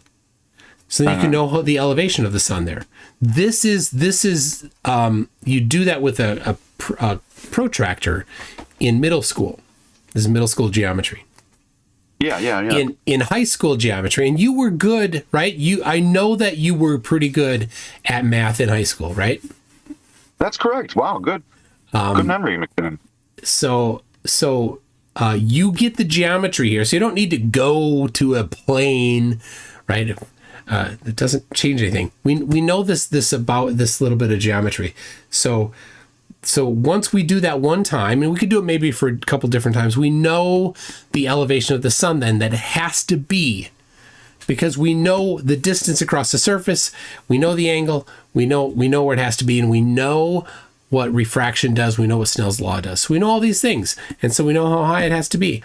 And for 160 years, for 150 years, flat earthers were unanimous in saying that the sun was over the flatness, and that it was doing circles, and that it was somewhere between 2,000 and 6,000 miles up. flat earthers have gotten different numbers, but that's the numbers that they unanimously had for 150 years. But now in the last 3, 4, 5, maybe 5 years, flat earthers have been like, oh, well, that kind of doesn't work. We're going to have to go and, make up some different crap. So, but the new crap they made up didn't make any sense at all. There was no actual geometry behind it. Samuel Rowbottom could do that because his audience was uneducated, country folk in southern England. And so he could make up whatever garbage he wanted, and they didn't have the background and the education to say, wait a second, that doesn't seem to work. Also, they didn't have the ability to communicate quickly with somebody else. They couldn't call up somebody in Australia and say, hey, on this day, will you measure with me at local solar noon the angular elevation of the sun? They couldn't do that. Well, we can do that now. Okay, yeah. But you got to remember that, I think I'm in a simulation, some kind of dream world from its inception. It's been a dream world. So geometry and all that kind of goes out the window, if you ask me. So I am in the business of testing the globe. Okay, so let's get to my But I wasn't experiment. asking you. Huh? Nobody's asking you. You want to know about the experiment, right? Oh, yes. So, yeah. So anyway, give the people watching the background of your experiment that you want to do. Okay. So, well, first I have to ask you one more thing. How far should the horizon be on a flat Earth? It seems that minus refraction and minus atmospheric effects, there should be no limit to it. But of course, the atmosphere will blur things, and so on flat Earth, the horizon must be just a blur because there's nothing between you and the most distant thing. If you're at the ocean, there's nothing between you and the farthest end of the ocean. So, but what would a triangle with an 89.99999999999999999 line, going down to the surface? What's the distance there on a flat surface? Can you do that math for a 6-foot guy or whatever? I can. I don't know how many I don't know how many nines you gave me there, but it doesn't really matter. It doesn't really matter. Many thousands of miles you could potentially do just by adding a couple more nines or a couple less nines than you said. So you think so? You think so, right? But no, that's not the case. Go ahead, do one. Why is that not the case? Right? Look it up. Look it up. Look it up. All right, tell you what, I'll do that right now. Make that triangle, baby. Right triangle. We got a right. All right. And how many nines did you give me there? 10 of them. 10 nines. All right. 89 point. Well, it's actually 0 point. Or yeah, exactly. Yeah, that's what you're looking for. We have a 6-foot observer, right? And we're doing this in feet here. So this calculator here, hold on. I don't know if it has the precision for this. I thought you knew all this stuff already. I thought you would have just whipped this out. You want? I'm not doing trig like this in my head. Okay, I've got it here. So, geez. So we've got that many feet. So we need to convert that from. And no, I cannot convert feet to miles in my head because I can't even remember that there's 5,280 miles in a feet in a mile, right? You just did, son. Oh, you're a liar. I only know that because of the Saturday Night Live skit. I know it because of Remember the Titans. Okay, so 0.1001 as the angle down. You've got. 6 Weird, right? 6 trillion miles away. What? That's 6 trillion? Yeah. How is that possible? Well, that's the triangle you described. Man, I guess I was doing it wrong. I guess you were. Yeah. Wait a second. All right. Anyways, Okay, so on the flat Earth, you should see 6 trillion miles away. Yeah, if the angle down, which I don't know how you're going to measure, 0.10 zeros and then a 1 degrees. I don't know how you're going to measure that angle. That's quite a small angle. But yeah. Okay, either way though, but on a flat Earth, there would be land at 89.99999 or 0.0001 degrees. Well, it depends. It depends. Some say there's a dome and that there's an Antarctic ring around the outside. Right? You know that. That's not. I'm not going out on a limb there saying that. That's 155 years of flat Earth doctrine says that. Okay. But it's at some point the angles are going to become too small where you're going to stop resolving things just because your eyes are not that great, right? No. You think you should see, if you were looking over the ocean on a flat Earth, you would absolutely see the trillion miles. Well, I don't know of anybody that claims that the flat Earth is a trillion miles big. For the most part, flat earthers claim that there's an Antarctic ring in the way, and that you'd see Antarctica, which is significantly less than 6 trillion miles away.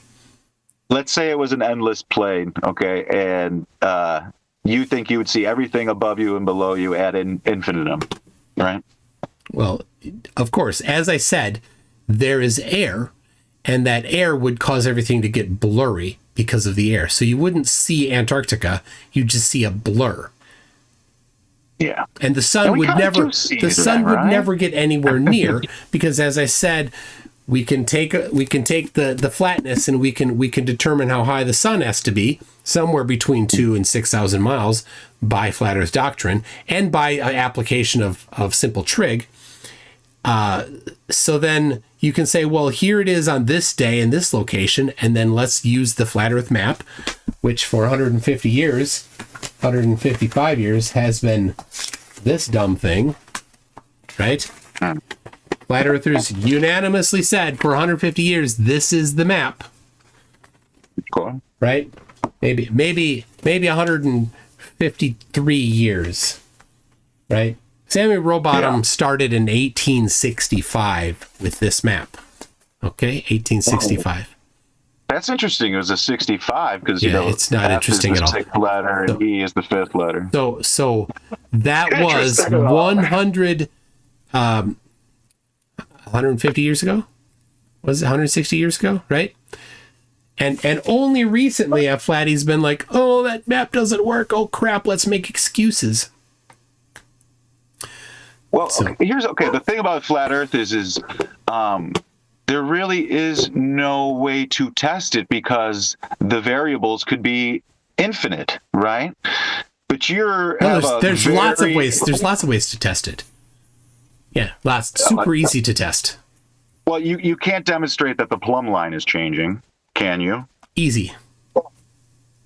Oh yeah, because without your sun angles, no sun angles, doing something on the Earth. Yep. Doing something on the Earth, purely on the Earth with no sun angles, you can determine that plumb lines are changing. Oh yeah, you're going to show me a bridge leaning the opposite. No. Come on, no, you're not. Nope. What are you going to do? Reciprocal zenith angles are a well-established measurement in methodology in surveying. So what you do is you get two. You don't need to do it at the same time. You can do it with a single theodolite, but you set up your theodolite in one spot, and you set a target in another spot, and you measure the angle the vertical deflection, right? The departure from vertical at that other spot. So let's say you measure 80 degrees. Okay. So, right. And you go to this other spot and you measure 99 degrees. Right. So what do you get when you sum 80 plus 99? You get 179. Yep.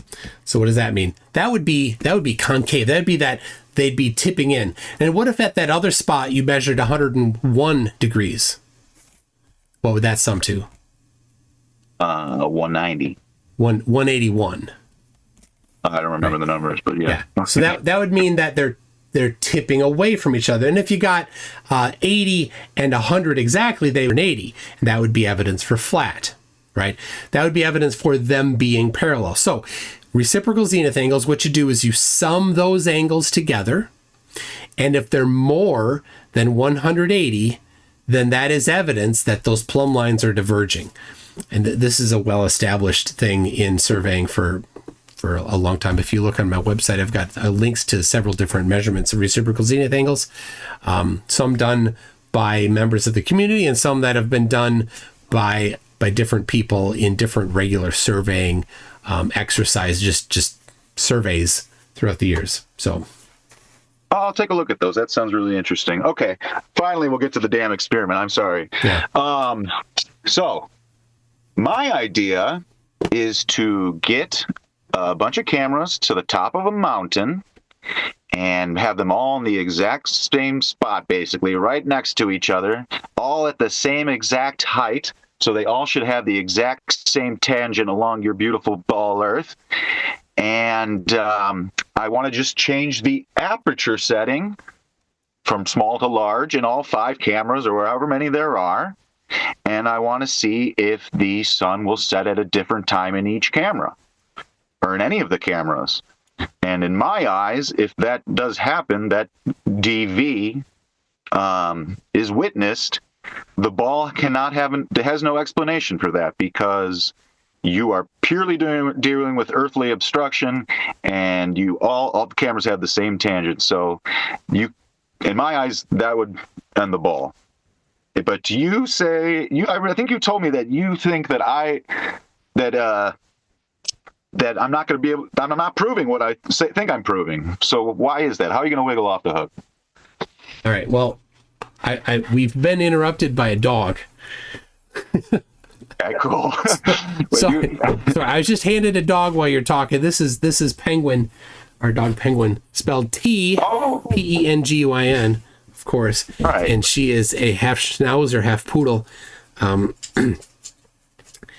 I guess you're supposed to see the pens that you in. She's a little scraggly, and right now needs a haircut, and also got a little bit of mud on her because it's been muddy here in Minnesota, so she's a little dirty, but she's super nice. Oh yeah. Did you name her Penguin because you're Batman? Okay, thank you, Pupper. All right, there you go. All right. Can you find the fish there? Can you find the fish in Penguin? Probably not. No. All right. Okay. So to summarize, you think that something is happening inside the camera where the aperture is causing a difference in something to cause the sun to set at different times. If you could just have multiple identical cameras with different apertures. I'm willing to bet that there is a heat change. It's not going to be the same in every camera, and the atmosphere inside of the camera is going to be different, and it's going to cause a different bending of light, in the cameras.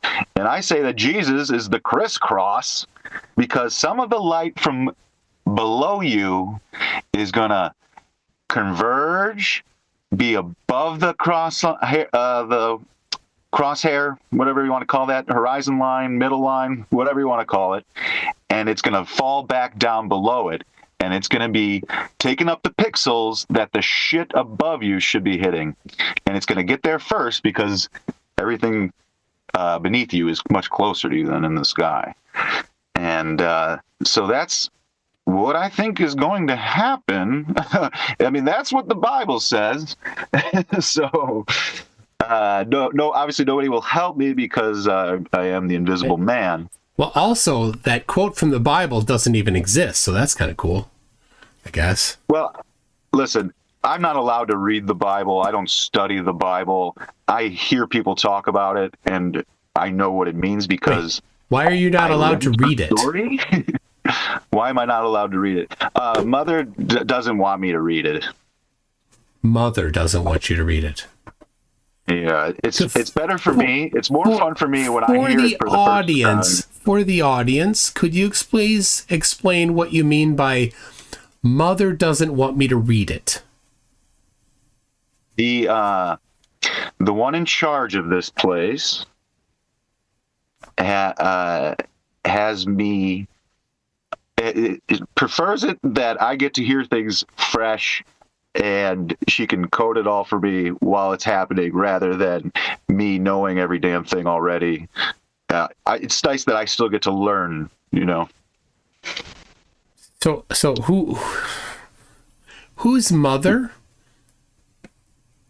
Mother, the source of this place. Okay.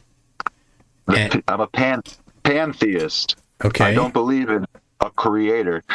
Let's talk about how insane it is that the flat earthers say that the elites that are saying the earth is a ball are hiding God, their all-powerful creator. Like he can't find the handle of the closet door to step out and reveal itself to the world. Isn't that a little suspicious? It's like, are these people Sims? I mean, they're insane. Ridiculous, right? It is ridiculous. The Catzoid's perspective is asking if your mother owns a motel. Motel has the 65. That's interesting, but she owns everything. This is her place. This is her world. So you're saying that your mother does own a motel? Yes. Okay. Well, yeah. Yeah. She's all of us, McToon. She's the only thing there is, and she's playing her tricks because that's what she wanted to do. Anyways, UKPL is asking if they can get a pint of what you've been drinking. Coffee? You want coffee? You want a pint of coffee, UKPL? Coffee is for closers. This is your closer right here, dude. You don't want to do this forever, do you, McToon? Can we just do the damn experiment? Go ahead. I'm not in your way at all. I am saying go do it. If you're waiting for my thumbs up, here it is. There's my thumbs up. Don't you think science has to be done by believers of the hypothesis, though? No, I don't think that there needs to be a faith about the hypothesis in order for people to perform an experiment. So, okay, and you don't have a reason to wiggle off the hook, right? So once I do it, you're going to be a flat earther, huh? Damn. No, once I do it, I'm going to look at your evidence. I'm going to see what it means. What do you mean, see what it means? Because tell me right now. Tell me right now how you're going to wiggle off the hook. If the sun is disappearing at different times in each camera, how are you going to wiggle off the damn hook? So simple. We'll go back to this. Remember how the sun is up here, right? Here's the sun. This eraser is the sun.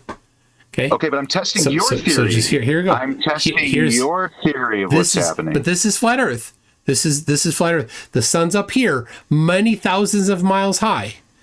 It can never be near the horizon. There is nowhere in North America, South America, Australia, Europe, and Asia where the sun could be less than 9 degrees in angular elevation.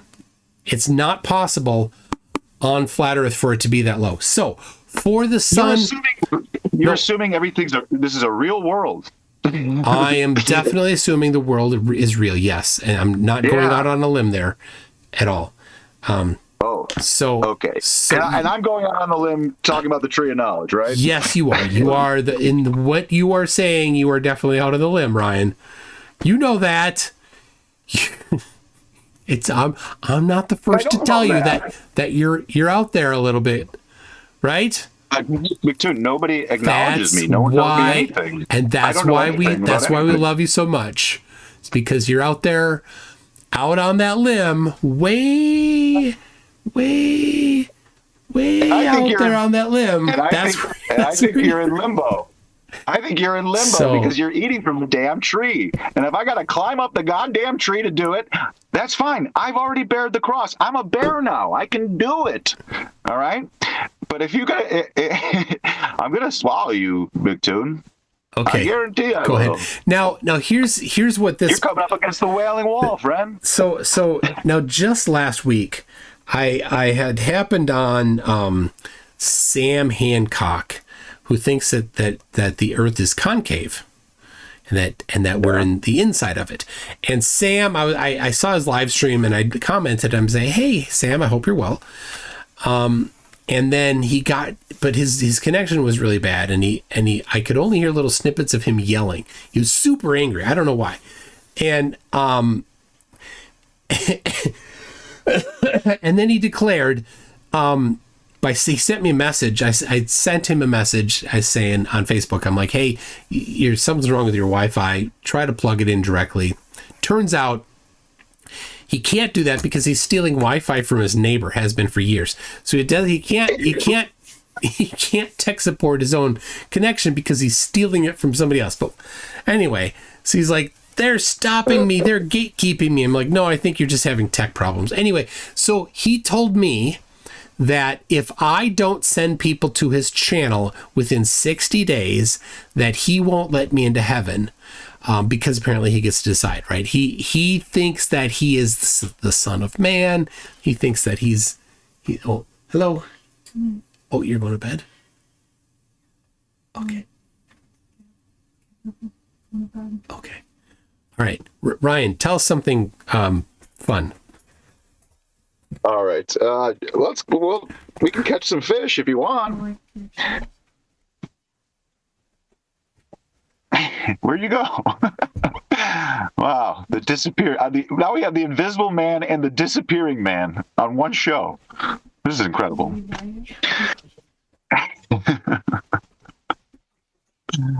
MC2. Well, audience. Oh, there he is. Batman.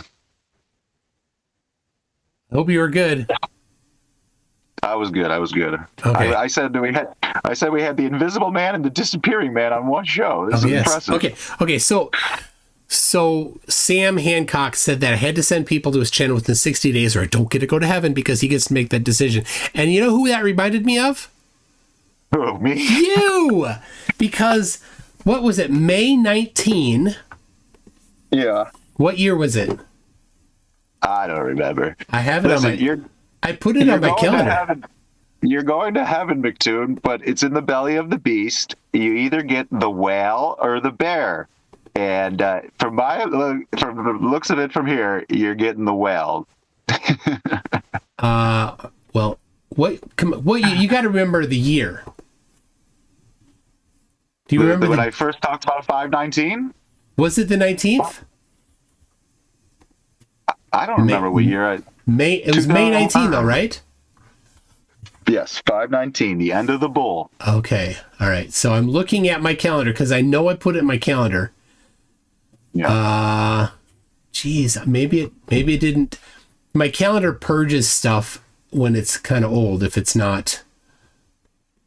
Well, anyway. Do you remember we had a conversation one day? It was a good long talk, maybe, I don't know, 45 minutes, something like that. Yeah. And we talked about when I tried to get Billie Eilish to come visit me or whatever, right? And we talked about 519, right? And then that day, when I went onto her Instagram, there was one post, and it was somebody asking for a picture from what day? Do you remember? I don't. 519. Wait, it must be May 19th. So, all right. So people, I don't think people know this. We're going to have to give them that backstory now. Okay. So, I used to go around singing this song. I'm sticking with a stick. I'm sticking with a stick. I'm sticking with a stick. Proves the shape of the earth. And, it was a guy. It was apparently a guy named Eratosthenes. And, his name says Era to S, then ES.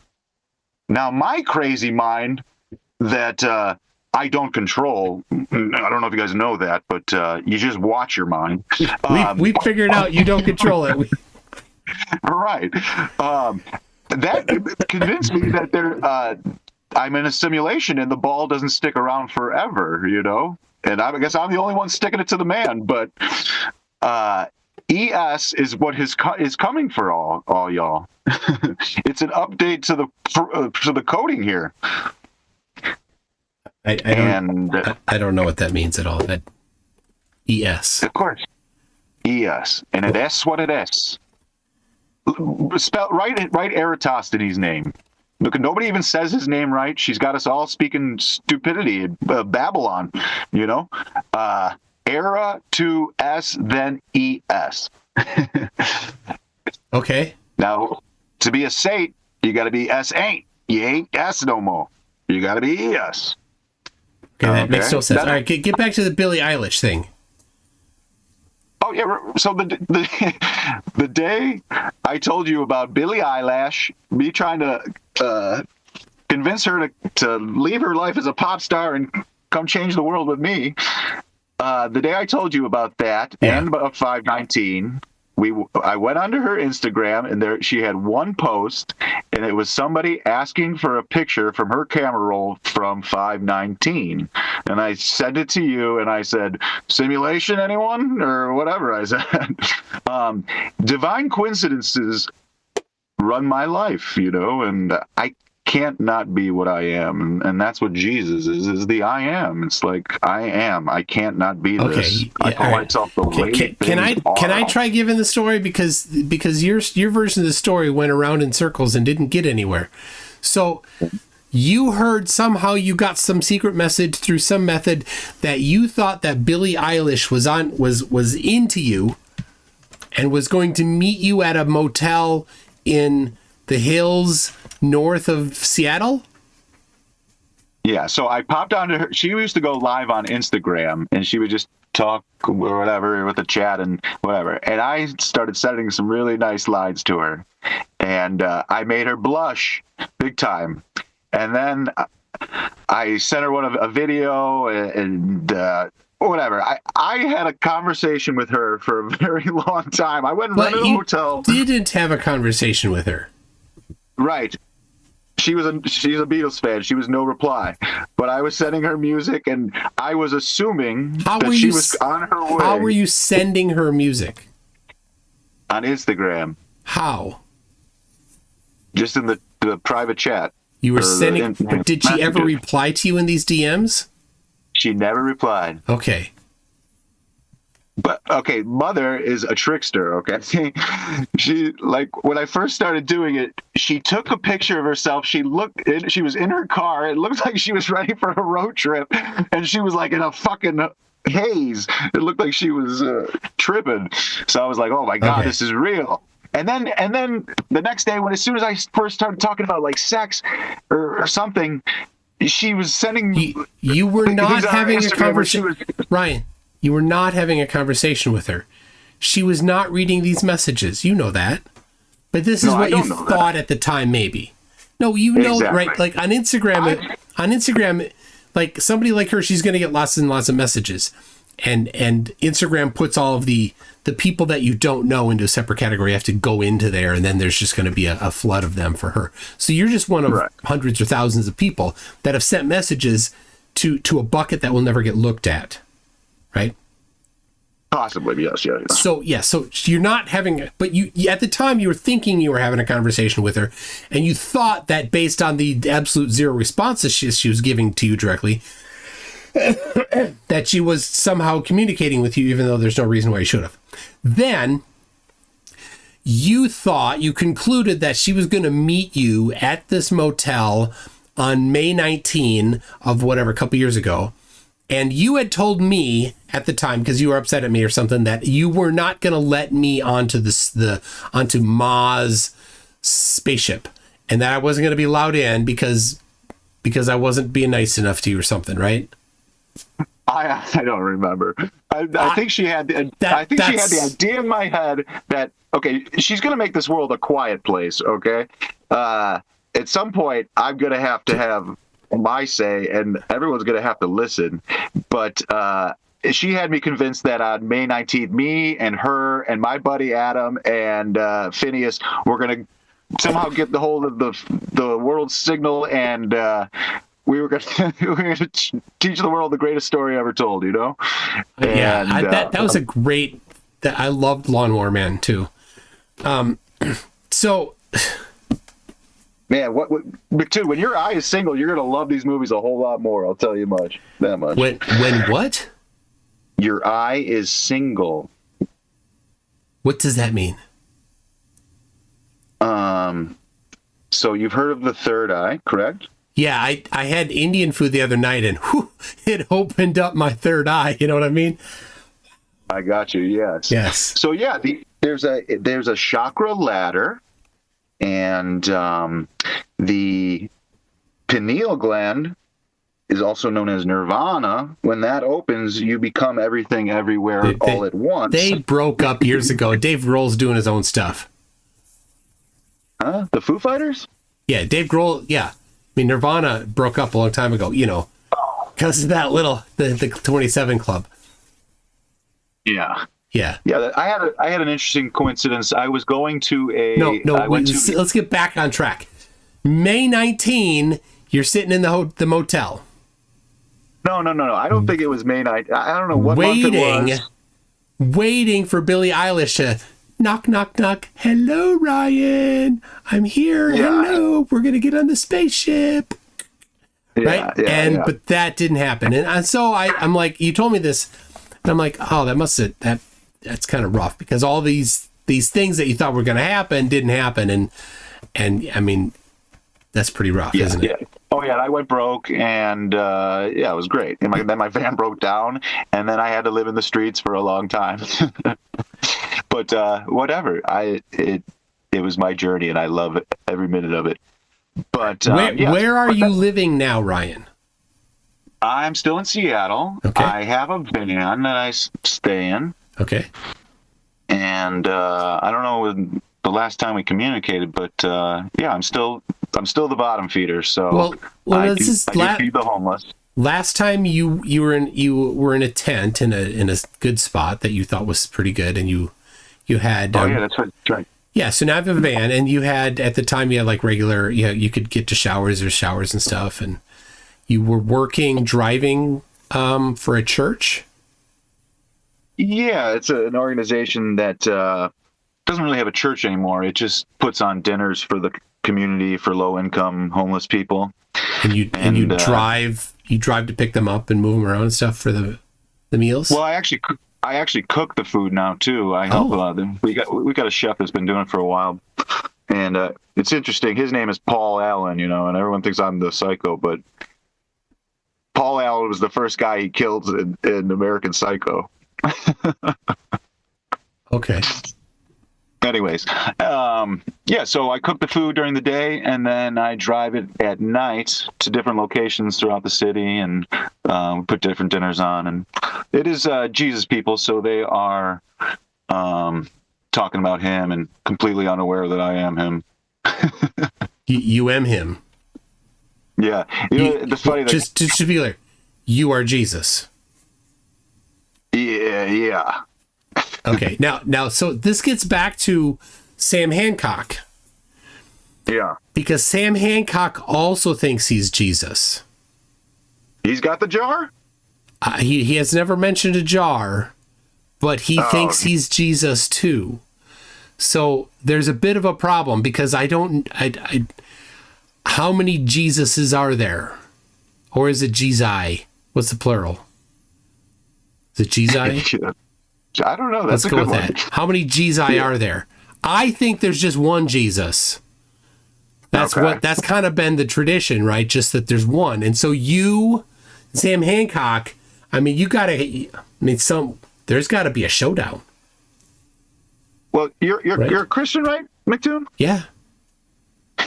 When the Bible says don't lean on your own understanding and not think of yourself as wise, do you think that pertains just to the Bible or to all things? Now, how do you know that's what the Bible says if Ma doesn't let you read it? I get to listen to other people talk about the Bible. Now, I got bad news for you and Sam Hancock. Lord Mygon also thinks that he is, King Mygon. Is that his name? He also is Jesus. Yeah. We're all Jesus, McToon. Well, You're either Adam, I don't. the fool who thinks he's choosing, or Jesus, the fool who's living out prophecy. So, for reference, King Mygon used to be the name on TikTok. Used to be King Mygon Christ, and he did a whole bunch of stuff where he's like, yeah, he thinks he's Jesus too. So you got that. There's 3. Does he have a yoke? I don't. I have no idea. Is he trying to tie animals together like I do? I don't think so. Wait, you're not trying to tie animals. You're not out in the fields trying to tie animals together there, Ryan. So Icy tore us from our maker. I've been talking about the fishbowl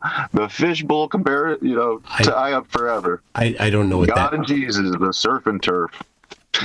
That doesn't mean anything. Not to you, because you don't have to bear the yoke, bro. Let's see. I've got a whole list. Let's see. We've got Tyler Doka thinks that he's Jesus. Yeah, he is. Yep. We've got Ryan Casey. Oh, that's you. That's me. We've got the Case Y. Well, come on, hold on. I'm Case Y, right? That's a pretty good metaphor for the alpha male, ain't it? No. Mattia Villiard. No case means whatever. Mattia Villiard thinks he's Jesus, and Saint Pat thinks he's Jesus. Then you've got the Concave Earthers, Sam Hancock, of course, and Zenith Atlas and Lord Stephen Christ both have been passed away. So we've got a little bit of a kind of a competition. I mean, there's going to have to be a little bit of some sort of a showdown at some point here between you, Tyler Doka, Mattia Villiard, St. Pat, and Sam Hancock. So far, Zenith Atlas and LSC have been losers in this particular competition. Yeah, I guess only time will tell who does the swallowing. I don't know what that means. Well, pride goes before the fall, right? The fall is the water bearer's pitcher, the 7 ride you've all been on, the ring of Pisces. None of that has anything to do with swallowing. Where did that come from? You have to swallow your pride to enter this new age. I'm sorry. Oh, so that's right. If you won't swallow your own, I'm going to swallow it for you. Now, if I asked your mom if you're the Messiah, would she say he's not the Messiah, he's just a very naughty boy? Would she say that? I don't know what my mom would say. Ma has been showing her some of her tricks. No. Your actual mom. You're like, that's what I'm saying. Your real physical mom. Like, what? Do you talk to her sometimes? Your parents? I do talk to my mother. My mother came and visited me last year. Okay. What your dad? My father, I occasionally will talk to. It's been a little bit. Are you estranged? No, not at all. Okay. Are your parents together? They are not. Okay. And when did they not be together? I think I was 5. Okay. My first memory is of at a party that was at like a lake house, and I remember I found a bunch of money in the sand, and I was dancing for the adults like a fool. I just found out about Michael Jackson, so I was grabbing my crotch and all that or whatever. I remember before I left, my mother told me that my dad had already told her that he was leaving when we had gone to that party. I was like, oh, jeez. So I don't know if so this is going on TikTok. There's a guy in the chat on TikTok. It's absolutely hilarious. He says, I never ran from you cats and robots and gang stalker employees. So I just like to say the light of wisdom. My email address is mctoon@mctoon.net. If you don't run, how come I haven't gotten an email from you yet? What do you think about that, Ryan? For somebody that talks like that kind of, trash talk, right? Yeah. What do you think about somebody with that kind of trash talk? You know, I don't eat from the tree, McToon. I don't judge anything as good or bad or right or wrong or evil or whatever. I just, I think all is what it is. And the sooner you accept that, the sooner truth will be revealed to you. But that didn't mean anything to me. So anyway. Of course not. Yeah, anyway. Because you're eating from the damn tree. The Light of Wisdom is probably just a troll, like a fake account. So, yeah, all I've got from an email is Raymond Goodwin, who can't install Zoom. So, yeah. All right. Well, McToon, so you're in no rush to get this experiment done.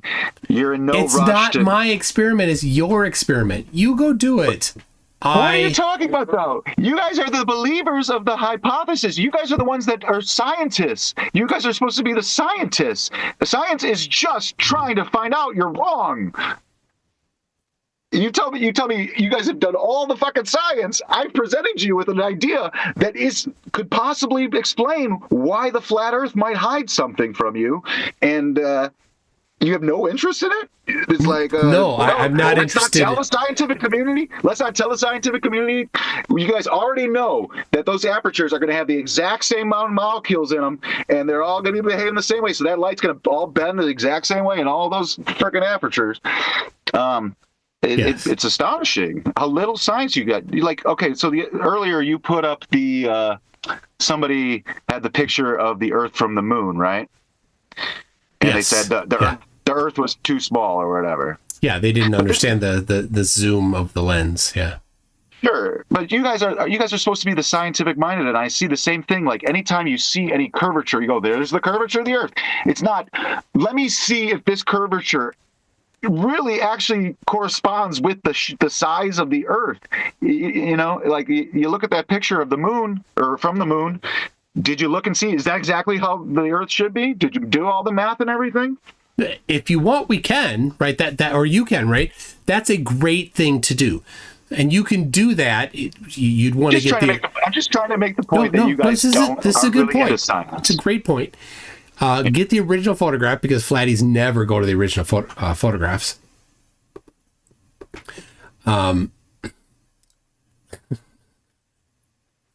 But you gotta just remember that science is just trying to find out you're wrong. That's it. Yeah, and so you choose the experiments that you're going to do that are going to make the most sense and maybe have the most benefit to you, and have at least some inductive way that you'd think is going to cause the most likely, or be able to test something that's the most useful. So I don't think that your particular test is doing anything novel, because your hypothesis does not follow.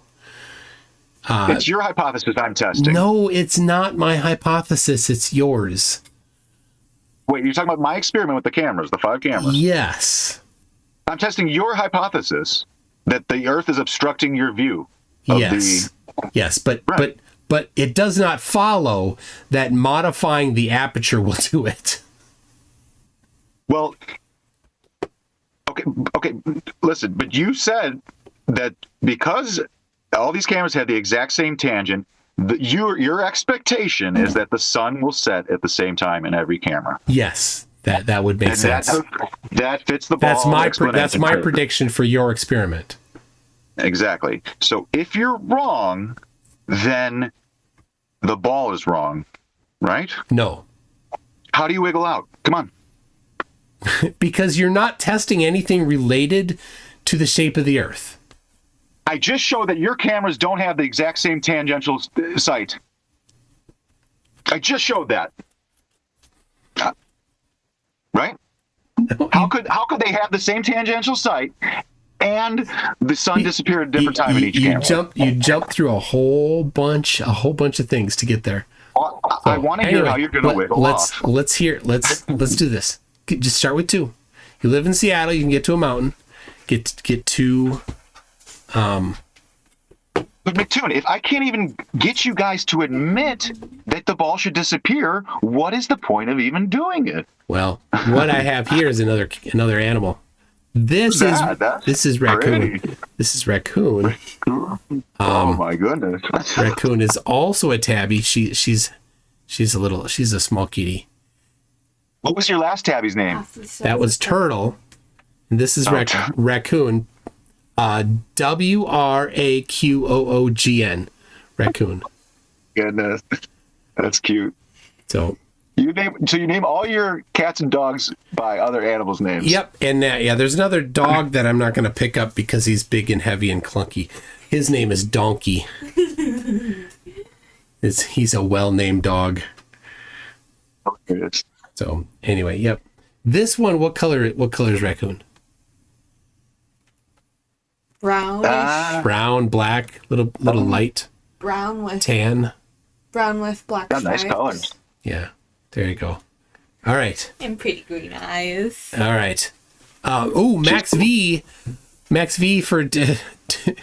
says, Jesus here. I can confirm this guy's a fraud. Oh, bad news for you, Ryan.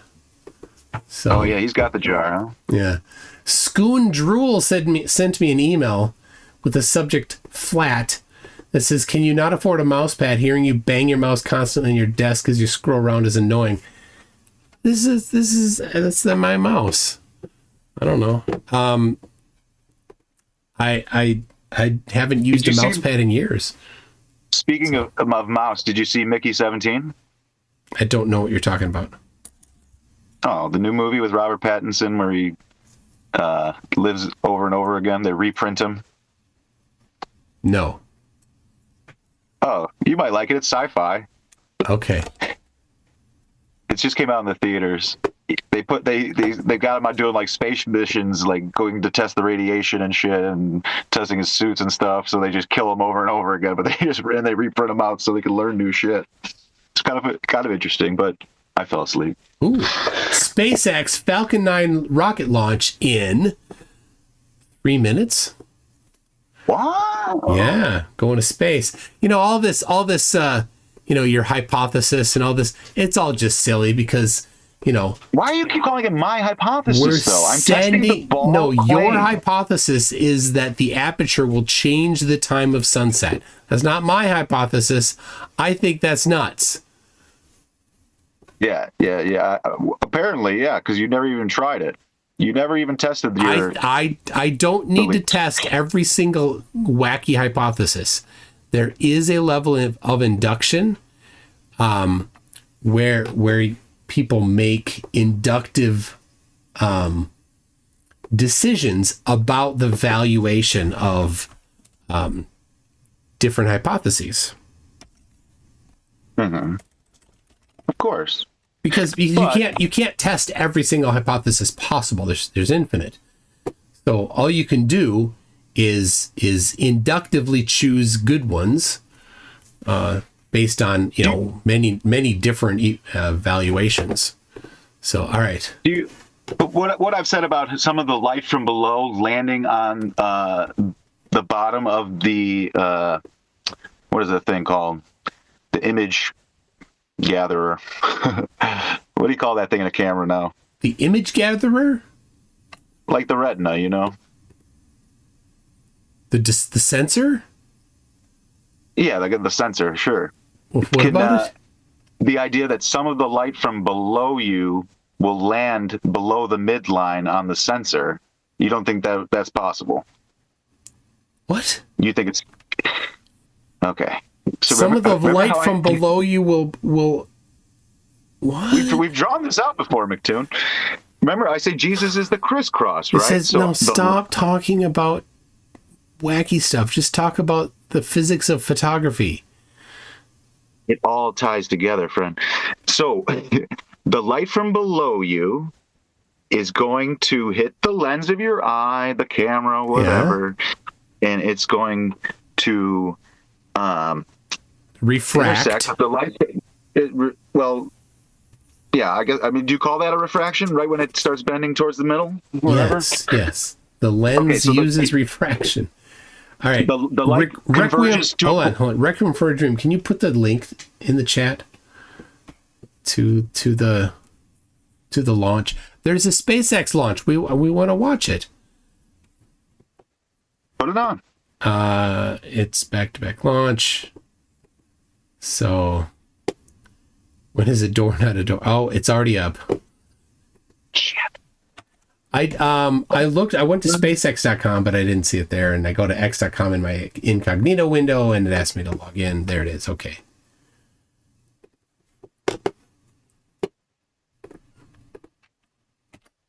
Oh, but too. So you agree that the light from below you and the light from above you are going to converge, right? Hold on. We got important things to do here. We got to watch a rocket launching up into space. Oh my gosh, it's asking me. Stupid. Not science. You're not trying to disprove anything. I'm trying to disprove things. I'm not trying to. I'm just trying to watch an awesome rocket launch. What are you talking about? Oh, they're so awesome, bro. They are. Have you been to one? You should go to one. Oh. You should. Why? Why? Yeah. You sound a little whiny there. I don't understand why anybody would want to go to them. I mean, I guess okay, look, it's kind of cool. We got this great big machine and it's blasting itself off. But you can't see it for very long. And I don't know. When it comes back, it's pretty cool. So I did see the one coming back. All right, there we go. That is pretty cool, I guess. Go at about T plus 2 minutes and 16 seconds. That'll be There we followed by go. stage separation. MVAC chill. The ignition of that MVAC engine, the Are you hearing vacuum it? engine on the second stage, Yeah. at about T plus 2 minutes and 28 seconds. That call that you just heard was the thermal conditioning beginning of that Merlin vacuum engine.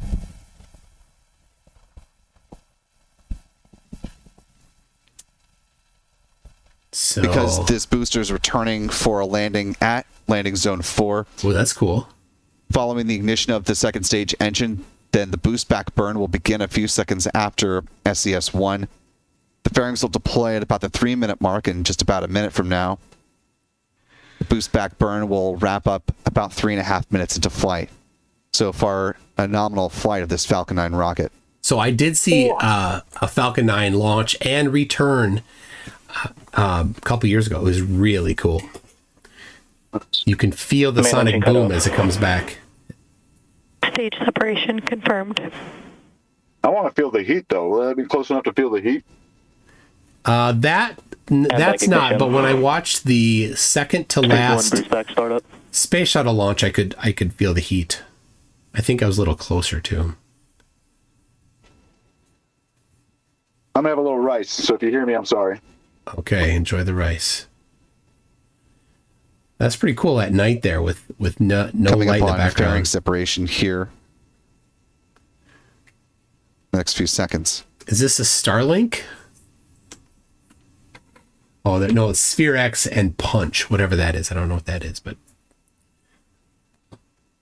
Fairing separation oh, confirmed. there we go. All lit up on the inside. And with those fairings deployed, we can see the Sphere spacecraft for the first time on this mission.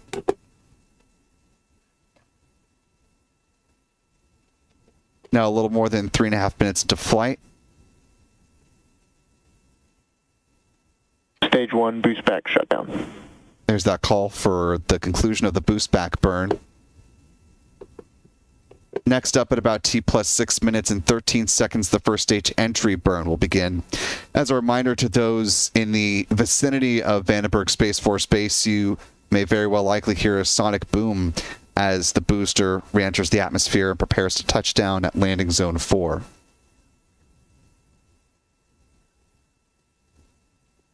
Whoa.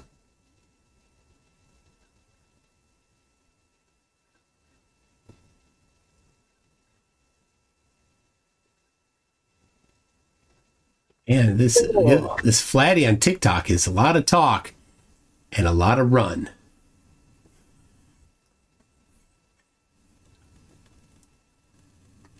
Yeah, what time is it in Florida? It's going to be after 11 p.m. in Florida. So you hear multiple booms actually. It's like kind of 2.5 booms.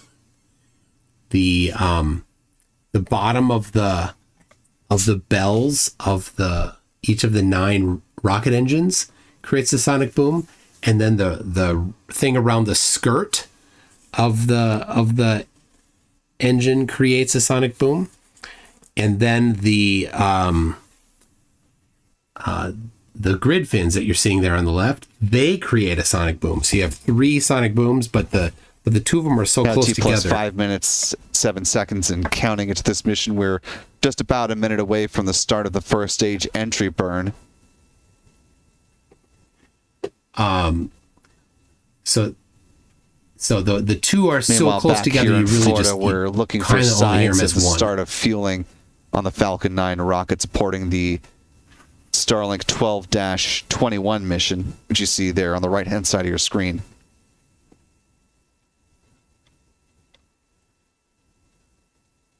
Oh, that's the next one that they're about to launch?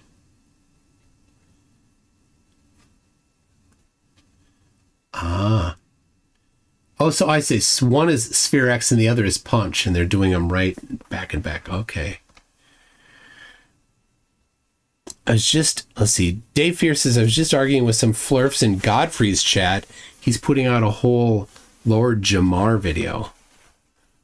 Lord Jamar. What a sad piece of Now trash approaching he the is. start of the entry burn. Oh, one's from California, one from Florida. There you go. Okay. I see. Stage 1 entry burn startup.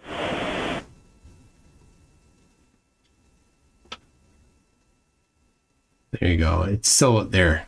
There it is. This burn uses 3 of the Merlin engines on the Falcon 9 first stage to begin to start Stage the 1 vehicle. entry burn shutdown. With the conclusion of that entry burn, we're now awaiting the start of the landing burn, less than a minute away. Now it just free falls all the way down. It'll burn, burn, burn. It's not a Johnny Cash song. I was singing against me, friend. The whole world is against me. Stage 1 FTS has safed. Stage 1 transonic. That call you heard was the flight termination system has been safed. FTS. You can see the California coastline coming back into view on the left-hand side of your screen. It's cool. It's very dim, but it's getting a little brighter as this comes Stage 1 down. landing burn. Starting now.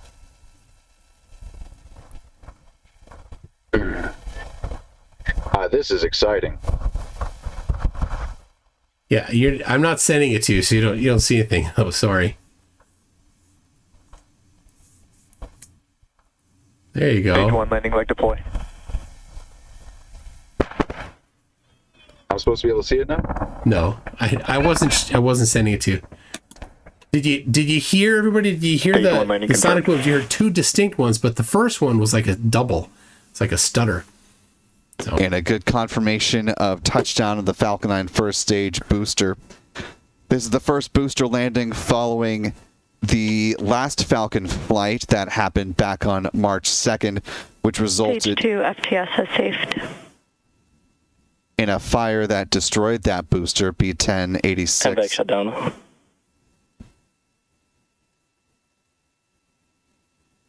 isn't it cool, Ryan, that we can send rockets to space? With the call of MVAC shutdown, the upper stage now enters into a coast phase. I don't know where the rockets are Until- going, my friend. They're T going plus to 39 minutes space, and Ryan. 28 seconds They when there will orbit be the Earth. burn of that upper stage engine. That's wonderful. But I Lasting feel about like if you're 40 seconds really in going to total. end the flat Earth Setting movement, the you got to make a mark on the moon visible from Sphere Earth. X satellite to be deployed at T plus 41 minutes and 56 seconds. No, flat Nominal earthers. orbit insertion. Flat earthers are immune to evidence. And a good call for a nominal orbit insertion. I'm pretty sure they all think that the Earth, there's no place like home, No, I don't know.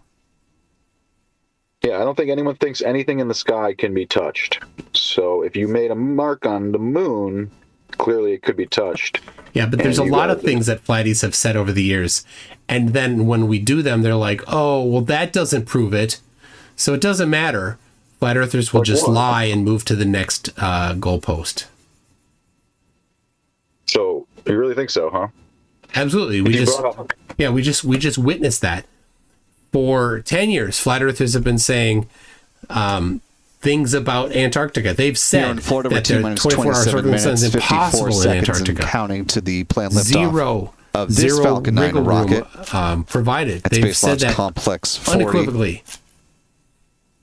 And then we go there like, oh, that doesn't prove There's anything. Quite a bit of heat You've been distortion saying it for out here 160 tonight, years. so it's difficult to discern that fueling has in fact remember, begun, but Most flat earthers it does think appear that, as though we they're are starting hiding to see a God, little right? bit of So they thought they were lying vapor about near the themselves. base, the first stage booster. Again, that frost really hard to make out with all of the heat waves that are happening. So this one's in Florida. Now, this next one. But you could just make out that a little bit above the tree line there and the pad deck, you can see a little bit of those white waves that are in front of more of a charcoal color part of the first. 26 minutes countdown there. So Frisso Gorder said, correction on hurricanes, they don't produce heat themselves. Yes, they don't. But drive up warmer air specifically from the surface temperature difference of the ocean. So yeah, there's a warm that's there, and that's what causes the air to move. So, but then it gets into a chain reaction. So, all right, well, 26 minutes to the next one. Ryan, you still there? I'm here. I just see, I don't really see much. It got dark. Okay, it's always, I always want to make sure you're good. I want to make sure that, you've got stuff figured out there, and it sounds like you do. So I'm glad for that. I want to go home. The Furiosa wants to go home, Yeah. So go ahead. But I mean, Ryan,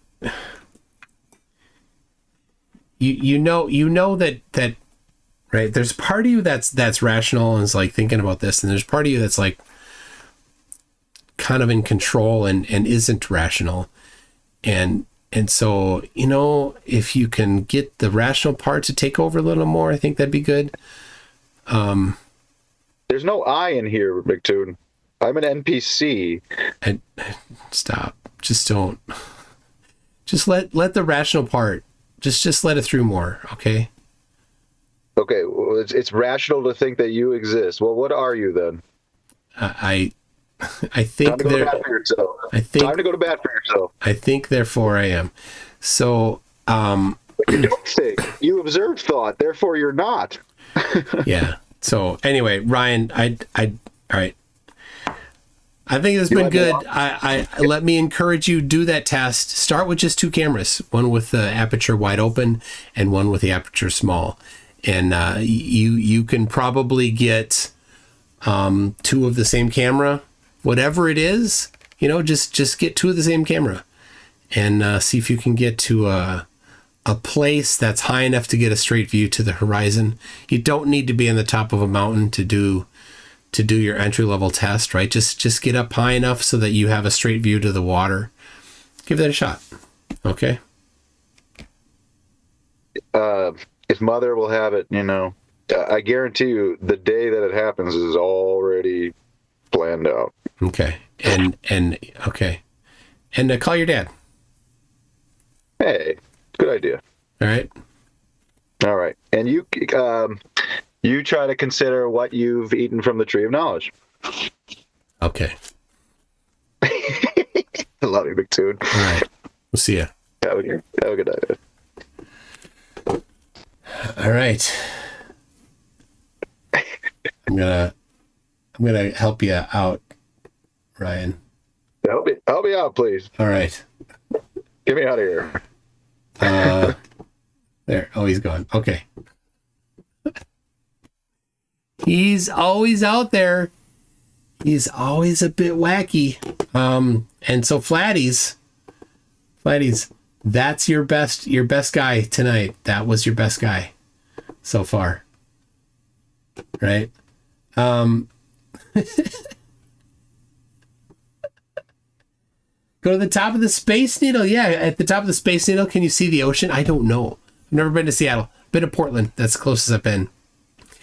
King Crew says, is there a way for us to help him? Well, that's why I keep asking. He has a place to stay. He has shower. He has food. He has a job. He has people there that he interacts with. So as far as I can tell, he is okay. All of his basic needs are covered. I don't think he's nothing about him suggests to me that he's dangerous or that he might harm himself or anything like that. Right? He makes a bit irrational decisions, trying to go to a hotel to meet Billie Eilish. That's a bit out there, but it didn't harm. Right? So, yeah.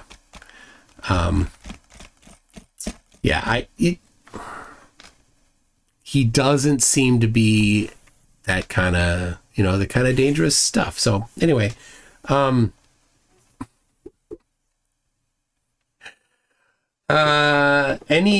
other flatties there, especially TikTokies? Any of you, have you got anything at all? That's the problem. That's the problem with you, TikTok flatties. Just like Flat Earth, no balls.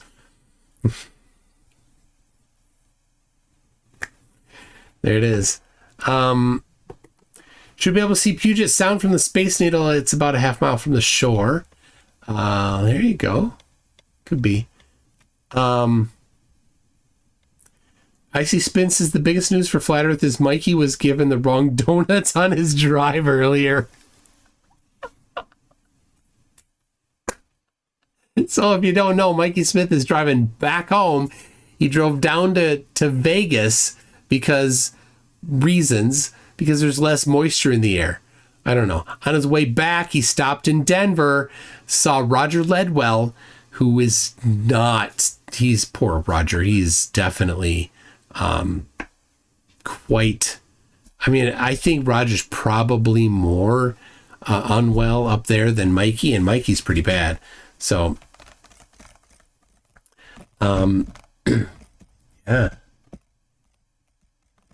yeah, down to, it's choppy, you say? Is this Globy? Out on, is it choppy on YouTube? Is it just choppy on TikTok? So, update Globy and others.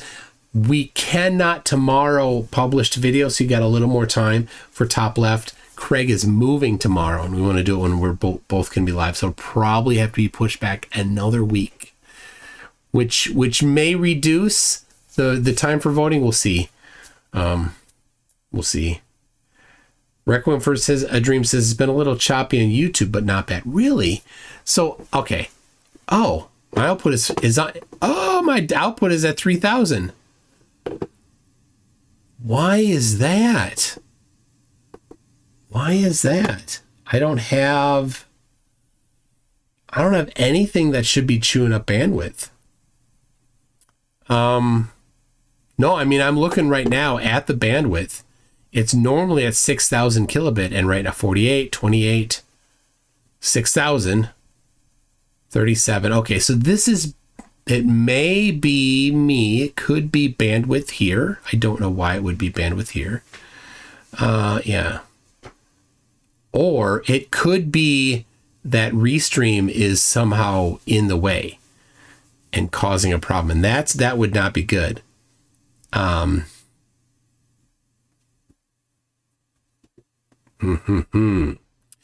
we got Mark Michalowski says Fakatsoid looks to be moving soon too for a new job, and he thinks if it happens, that will stop him producing content for a few months. All right, Globy, don't tell me or procrastinate. Okay, Globy, you need it by tomorrow. Gotta have it tomorrow. So, yeah, it does. It does suggest to me that it's Restream.io, because I rarely have problems with with YouTube. And so it uses, geez, it is dropping down. It uses RTS.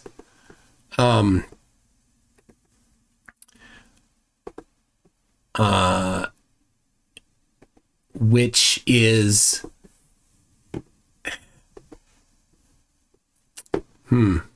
streaming. I'm looking at, I'm like, Restream doesn't give a whole lot of data, does it? Does it give analytics?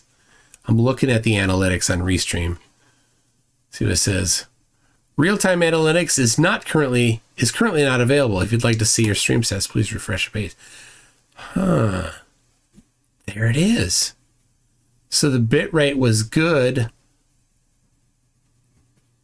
up to a point, and then it took a dive. It was that solid 6,000, and then it's been crud since. Could be, hold on, I'm playing the... All right, let me see if it's me playing the launch video. See if that fixes things. I don't know. We'll see.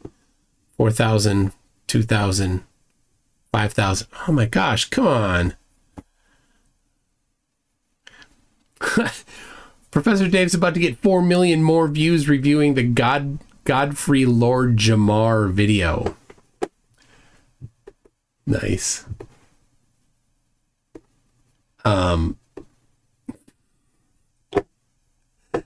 Jamar is... The flat earthers that are left are just getting dumber and dumber.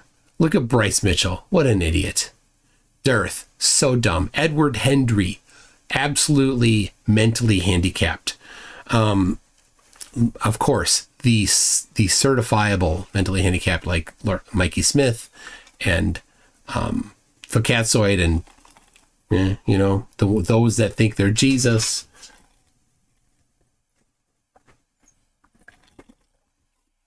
So, anyway,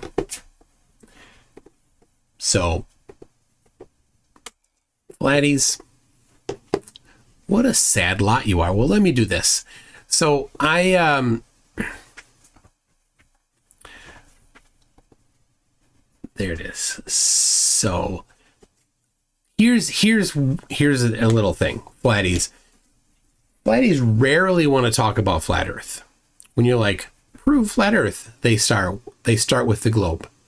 So that's not how you do it. If you want to find evidence for flat Earth, right? That's how you falsify something. Absolutely a great way to try. But your claim isn't not globe. Your claim is a positive claim, is flat. That's your claim, flat. So then you would need to have the evidence for flat. So nothing at all about the globe being falsified or not or whatever is evidence for flat Earth. So you need something for. You need to say, here's a prediction that flat Earth makes, and here is the real world measurement or observation or experiment that was done that matches that prediction. Okay, it gives confirmation for it. It's not proof. There's no such thing as proof, right? So how do you do that? Well, you need to actually go find that stuff. So here's what I'm going to do. I'm going to give you an example of what you should be doing instead of talking about the globe, right? Because if you look at well, where's your proofs? Every single flat Earth proof starts with and ends with talking about the globe. So if you want to actually do it, you're gonna have to actually, you're gonna have to put your big boy pants on there, Flattys. So I'm talking to you, all you Flattys that are watching right now. Okay? Hey, Donkey. Shh. You're okay, Donkey. No, you're fine. You're fine. Oh, he gets excited. He gets so excited about everything. So, all right, we want to debate evidence. Flirts want to debate ideology. Oh, yeah.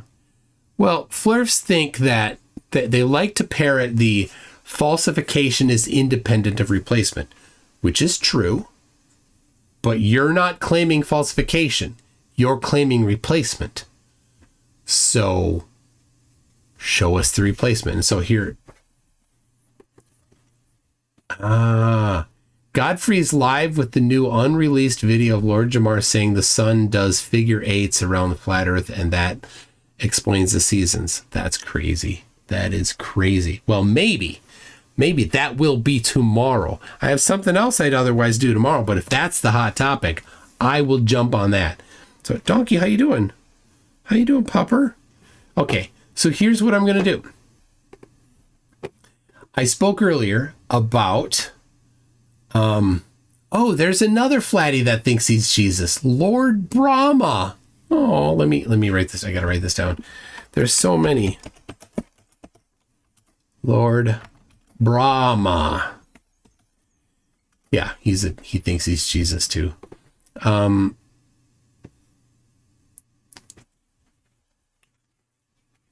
dropping more frames than Flatzoid's 11 frames. Man. Tell you what, I'm going to go see if we've got some... No, we shouldn't.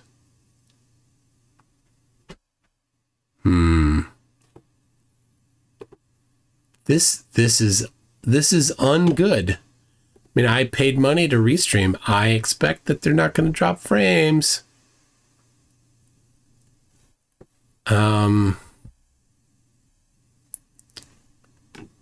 So, and I don't know if it's on my side or if it's on their side, because it hit a wall. I can look at, I'll show you the stats here.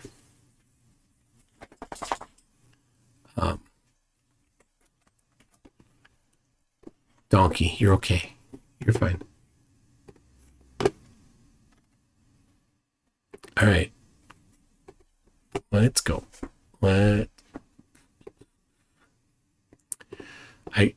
I took a screenshot, drops it in my desktop folder. Gotta go grab it, move it over to here. All right.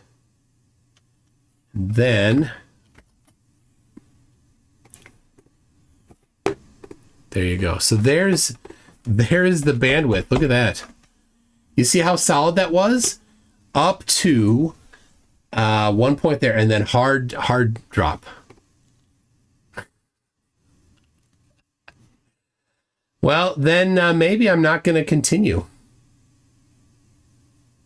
Maybe I'm just going to have to wrap it.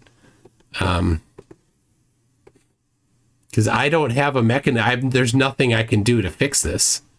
Because there's nothing I know about that's causing this. There's nothing here, right? It could be my service provider. It could be Restream.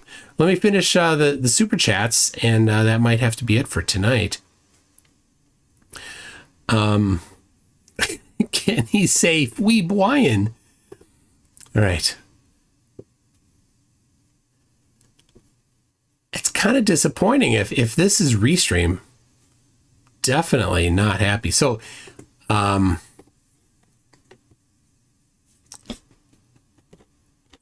right. Can't have frames next to a vacuum. Let's go here. We got It's a Rubik says utterly amazing mug. Ken P gifted 1 membership. Thank you so much for that. So the audio's fine. It's steadily creeping back up. Well, I'll check again when I finish this. When I get caught up here. Caucasian Sensation says, I've got McFlatty's brother from another mother. Want to chat with him? What? Roger that says, hey, Mr. Toon, hope you've been well. I've had a lot on my plate since we last spoke. We'll reach out on Discord soon. Good to see you. Thank you, Roger that. UKPL says 90% of flurfs are taking the piss or trolling.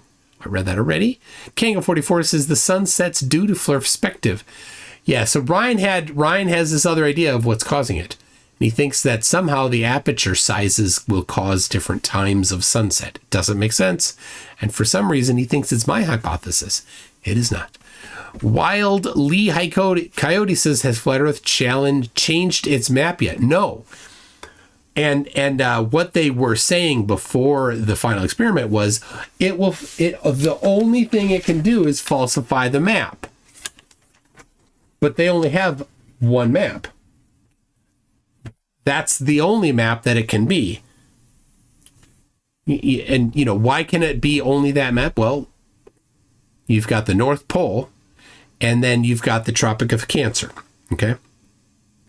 The sun goes around the Tropic of Cancer on June 21st. This is known because the people that live there, at local solar noon, the sunlight's coming straight down, and there's no shadows on vertical things. This you can verify. And so the position of the GP of the sun is well known. It's been well known for many centuries. Okay, so there's the Tropic of Cancer. Now the sun moves at a regular speed over the Tropic of Cancer. There's no time where the sun is not over the Tropic of Cancer on the 21st of December, not of June. So it doesn't go underneath, and people that are due north of it the same amount get the same angle to it. So it's bad. Dog farts are bad. Donkey. Oh my gosh. Holy cow, donkey. That is bad. That is bad, donkey. Oh my gosh. You're glad that there's no smell-o-vision. Okay. So then it goes at a consistent rate. So every hour it has moved the same amount of distance. Okay. Same thing happens on the equator, on the equinoxes. Same thing happens at the Tropic of Cancer on December 21st.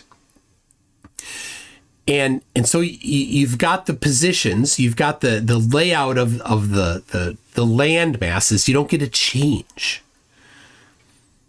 So it can't be a rectangle, right? Because I'm discounting, teleporting magic, right? I'm not accepting that as a rational proposition, right?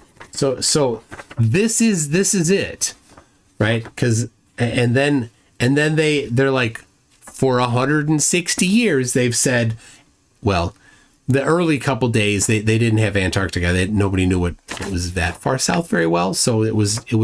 But when Antarctica was discovered, they're like, oh, it's an ice ring. It's a wall of ice holding in the waters, and there's a dome over the top, right? So this is it. What else are you gonna do? How else are you gonna produce something?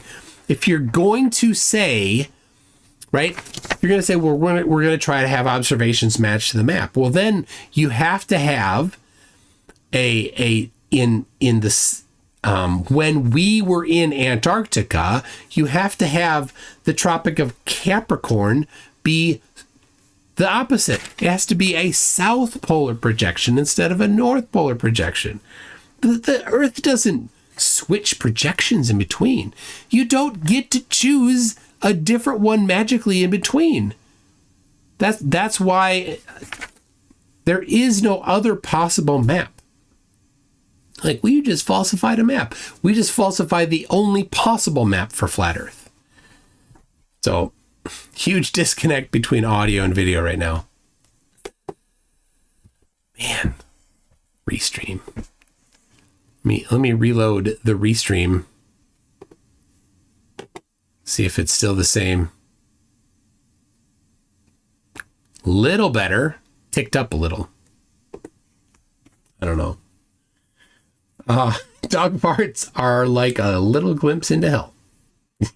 Yes. If we had a dome, it would fill up with dog farts. So that's all they get. There's no other map. They don't get another map. There's nothing else they can do. And let's be real serious. Every single flat earther today was indoctrinated into the flat earth cult with this map. And a few of them are like, oh, that doesn't work. Let's propose some other map, which doesn't work even more. It's a harder not working. M2M says ranch or mayonnaise. Is this the word salad? Benjamin Needon says, can he say fui boyan?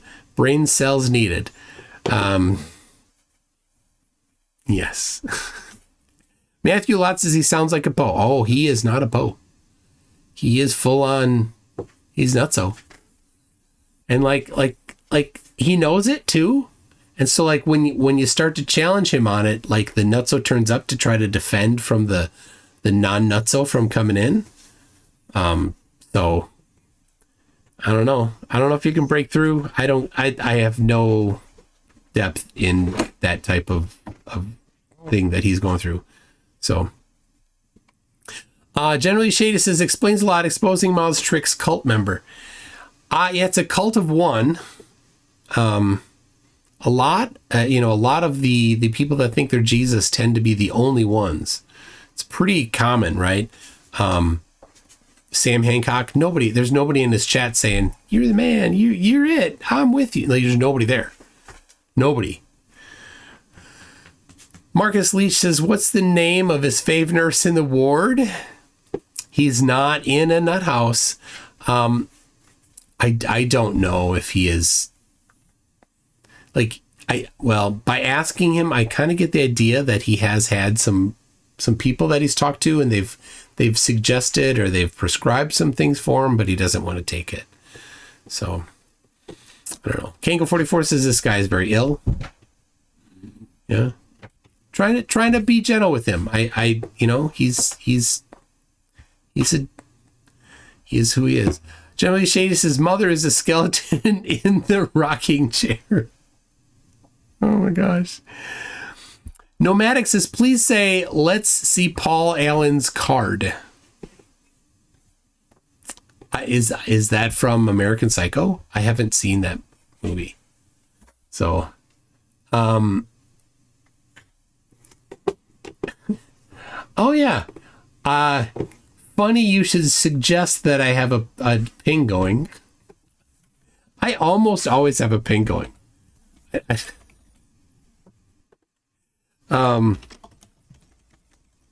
I rebooted my machine earlier today, so all right. Ping's a little high, 20 milliseconds. A lot of time it's less than 20. There's 30. I'll keep watching it.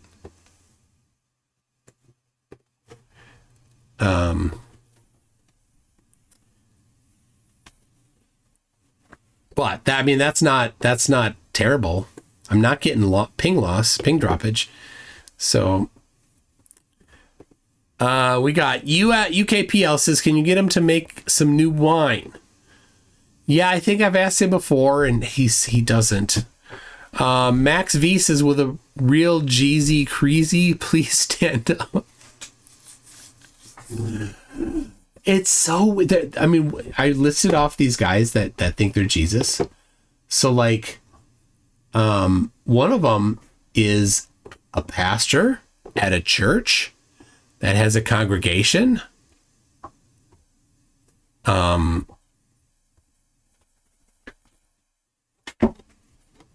Yeah, religion, messianic business. Oh my gosh. So actually I should probably just create a page on the Flurf wiki of those that think that they're Jesus. God, here, St. Pat's. God is love. God is love. We're all saved from Christ is all in all. You're in the temple. God is in his temple. Okay, well that wasn't. Where, I don't know why I thought that. Like sometimes I just write it down and then I don't like write down the notes for why I think they actually are. What are you, Donkey? What are you chewing on? What are you doing? He's chewing on. Oh, so we buy the dogs like these chew bones, and they get a piece of wood. They get a hunk of wood. They're like, hey, let's chew on the wood.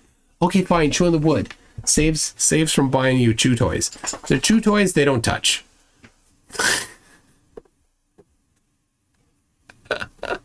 They're so weird. How do you convince them? Chew in the chew toy. UKPL says, if you're Jesus, show us the way, then make wine. It's always about the wine with him. Somebody wants some wine. Omega Red says, now that the flat earth is dead, what are we going to laugh at next? Hollow Earth? Well, right now we're laughing at the remainders. Man, they are desperate and losery. So losery.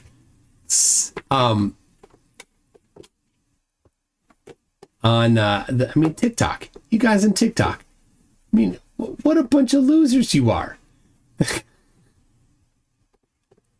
That you're like, oh, let's hold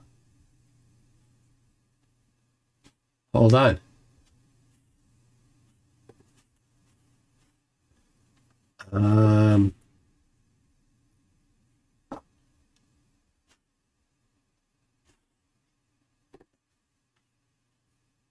Hold on, I'm looking. Okay. Did the second launch, is that going to happen?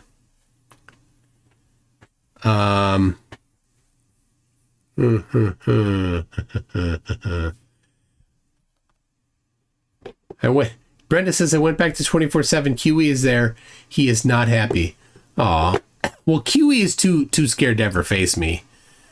Right? In a place where he couldn't just yell and overtalk and insult and mute, right?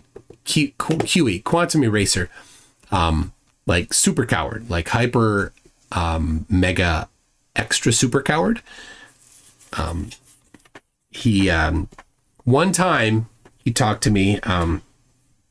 He came in, I was on a Discord server, and all he did was just start yelling and insulting. Like, that's all he has.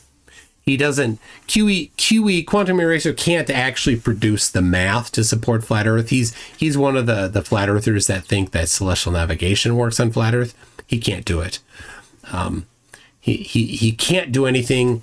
He is of the, he used to think this was the case. He figured out this doesn't work at all. And now he's of the, we don't have a map crowd. Well, then you lost. Right? Because there's 100,000 commercial flights a day and they all use a globe. Every one of them. And you can't even have a map if you failed. Right? So, anyway, Flattys on TikTok. Let's see who's there. Yeah, not a lot left on there. We're having... Can you restart your TikTok live? We'll put back... I don't know if I can restart the TikTok live, Lobby. I'm doing this through Restream, so I don't have the same kind of control as I do there. So maybe I'll go live on there after this and just do a solo on just on TikTok. We'll see. Dave Kircher says, Ryan, are the cameras the same height measured by center of lens or top of aperture? A 20-foot aperture makes a difference here. Well, he's not. He's just going to look at cameras. He wants, of course, the P1000 or whatever, because that's the only camera that matters. Like, you're not zooming in. You don't need to do super zoom, so you don't need that. So you can get any camera. It doesn't have to be the same. So you can get two different cameras that have large aperture, right? Just get two. And the same camera that has a very large physical aperture, because it'll probably also have a very small one. So then you get both of them, you go side by side, and you think for some reason that the sun will set at a different time. So go test it. Marcus Leach says, I was at the STS-88 launch. Awesomeness. Yes. So I was at, I don't know where you were, but when I was at the second to last shuttle launch, we were somewhere close enough that we could all feel the heat on our face. And I remember feeling it and like touching my face and looking around and seeing everybody else like touching their face when that happened. So, but with now there's a lot more fire coming out of the back of a shuttle than out of a Falcon 9. So it's hard to compare. I don't know how far I was in either case. I did not feel the heat from the Falcon 9. Could have just been that I was farther away. Could have been because it's not as hot. So, Tim Davidson says, I am not a person. I'm 3 possums in a coat. Oh my gosh. Oh my gosh. YouTube is freaking out today. What is going on? So my YouTube screen, my actual like the thread in Chrome keeps dying. That's why this keeps happening. It's never happened before. And of course, Chrome updates every time you relaunch it. So it's a new version of Chrome. No idea. No idea why. We got Rossi says, Mikey mirrored the SpaghettiOs video. Yes, he did. I sent it to him. I said, you can mirror it. And he did. UKPL says, not happy with Jesus. I follow the gourd. What's that from? Oh, the Florida Falcon 9 launch just scrubbed. Got it. That's why I was looking at it in the other screen briefly. Itori says, HSI can't handle the flat derp. HSI. I don't know who that is. HSI. Globia can't restart the TikTok. Lord of Luminous Poo says, was Tim here? Like Dracula, the big nerd owes me money. $5. Don't run, Tim. I know where you sleep. I want my $2. Lord of Luminous Poo says, the filthiest 4-letter word I know is dirt. Yeah, and his app is leaky. Lord of Luminous Poo again comes in and says, what do you get if you cross a sheep with a kangaroo? Most would say a woolly jumper. I say a genetic aberration that's an affront to both God and man.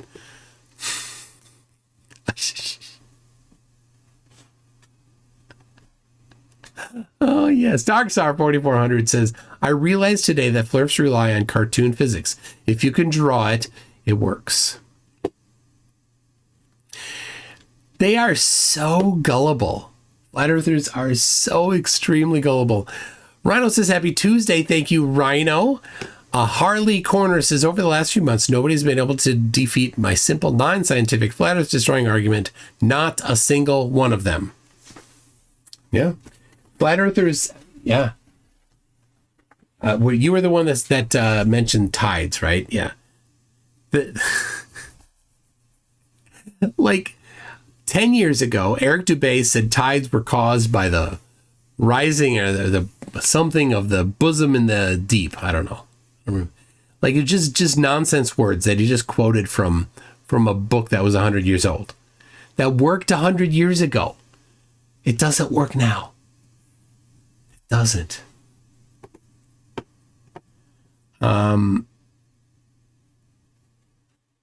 Okay. We've got Itoria says, I'll be live streaming the lunar eclipse in a couple nights. Go outside and see for yourself if you're up. If you can find the time and date of the event for your location online, all predictions of it done with the globe. Absolutely. 100%. Flattys cannot predict eclipses. Not at all. They're like, you can too? Okay, show it. It was done. Okay, show it. They did it. Who did it? The Babylonians. Okay, show how they did it. They did it. How did they do it? Sorrow cycles. Yeah, okay, and how do they do it? Sorrow cycles. And can you show me in the sorrow cycle where it shows where we'll see it or what portion of the moon will be blocked? Sorrow cycles. Yeah, we got it. Babylonians did it. Yeah, we heard. But how did they do it? Sorrow cycles. Oh my gosh. That's all they have. Just this, like, some flat earth leader told them sorrow cycles was it. And they didn't look. They were uncurious. They're like, oh, well, that explains it. All I need. He said 2 words and I'll just buy it. That's it. Gullible idiots, flat earthers. And the George says, watching the door dashing, have my last tip, just the tip though. Thank you. Thank you, George. All right. We got Philip Beretta says, sure the dog isn't chewing the Ethernet cable. I am pretty sure. Yeah, because I know where they are. Hi, puppers. This was on the floor. They weren't chewing it. Good.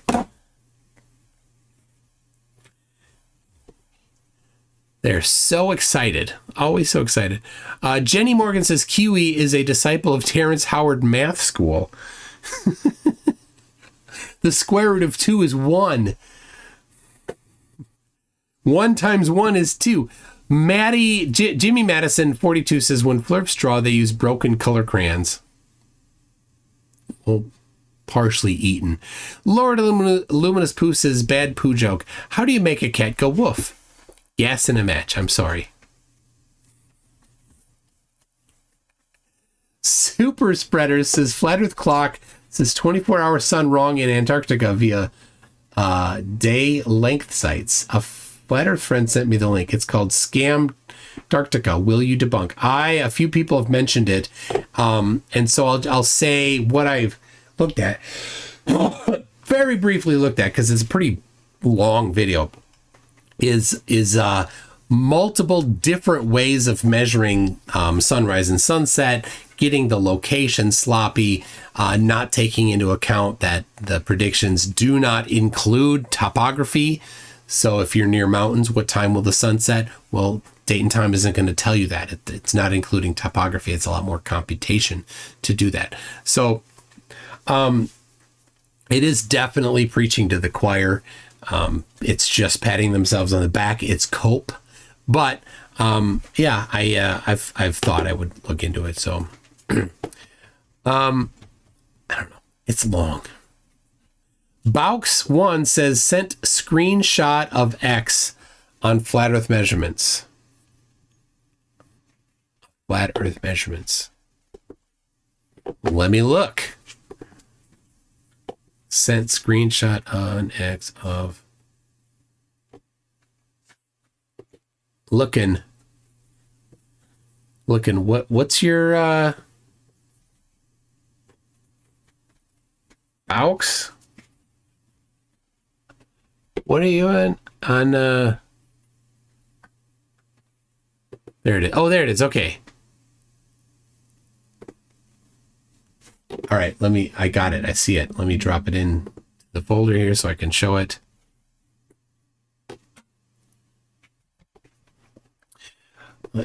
You don't, no, thank you, Donkey. I don't need that.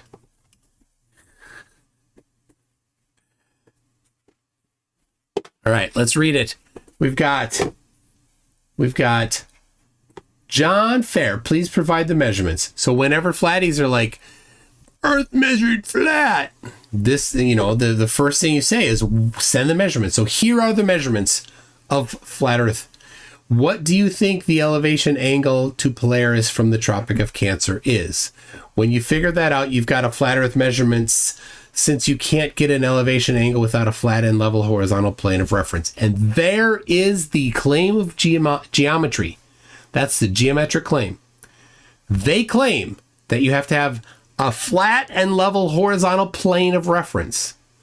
If you feel stupid now, don't worry. Most people are in the same boat as you. They also don't understand celestial navigation. If you could just do celestial navigation using flat Earth, then that would mean something.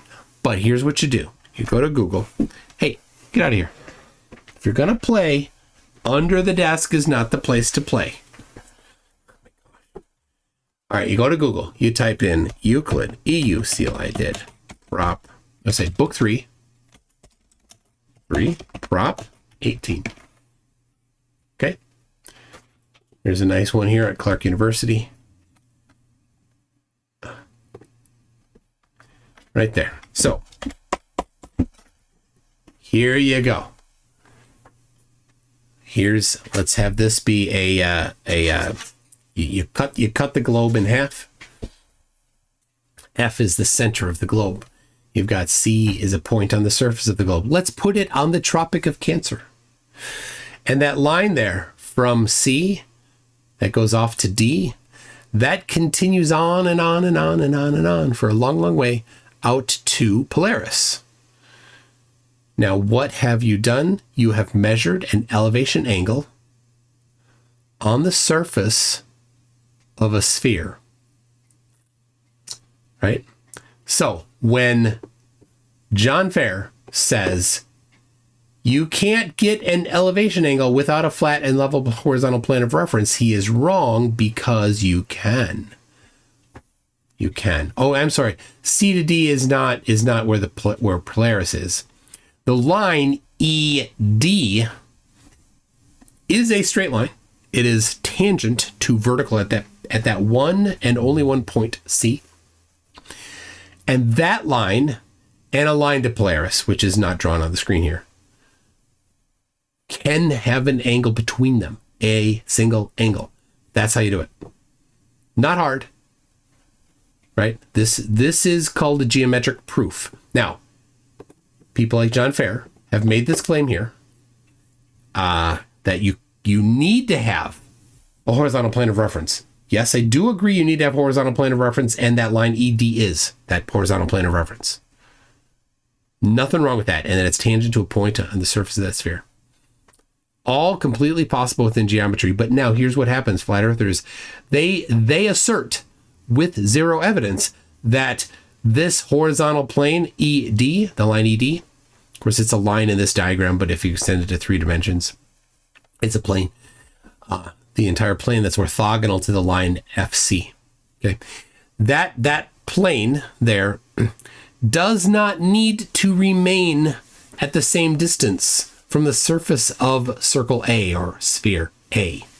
It does not need to remain at that same. It does not affect the surface of the circle.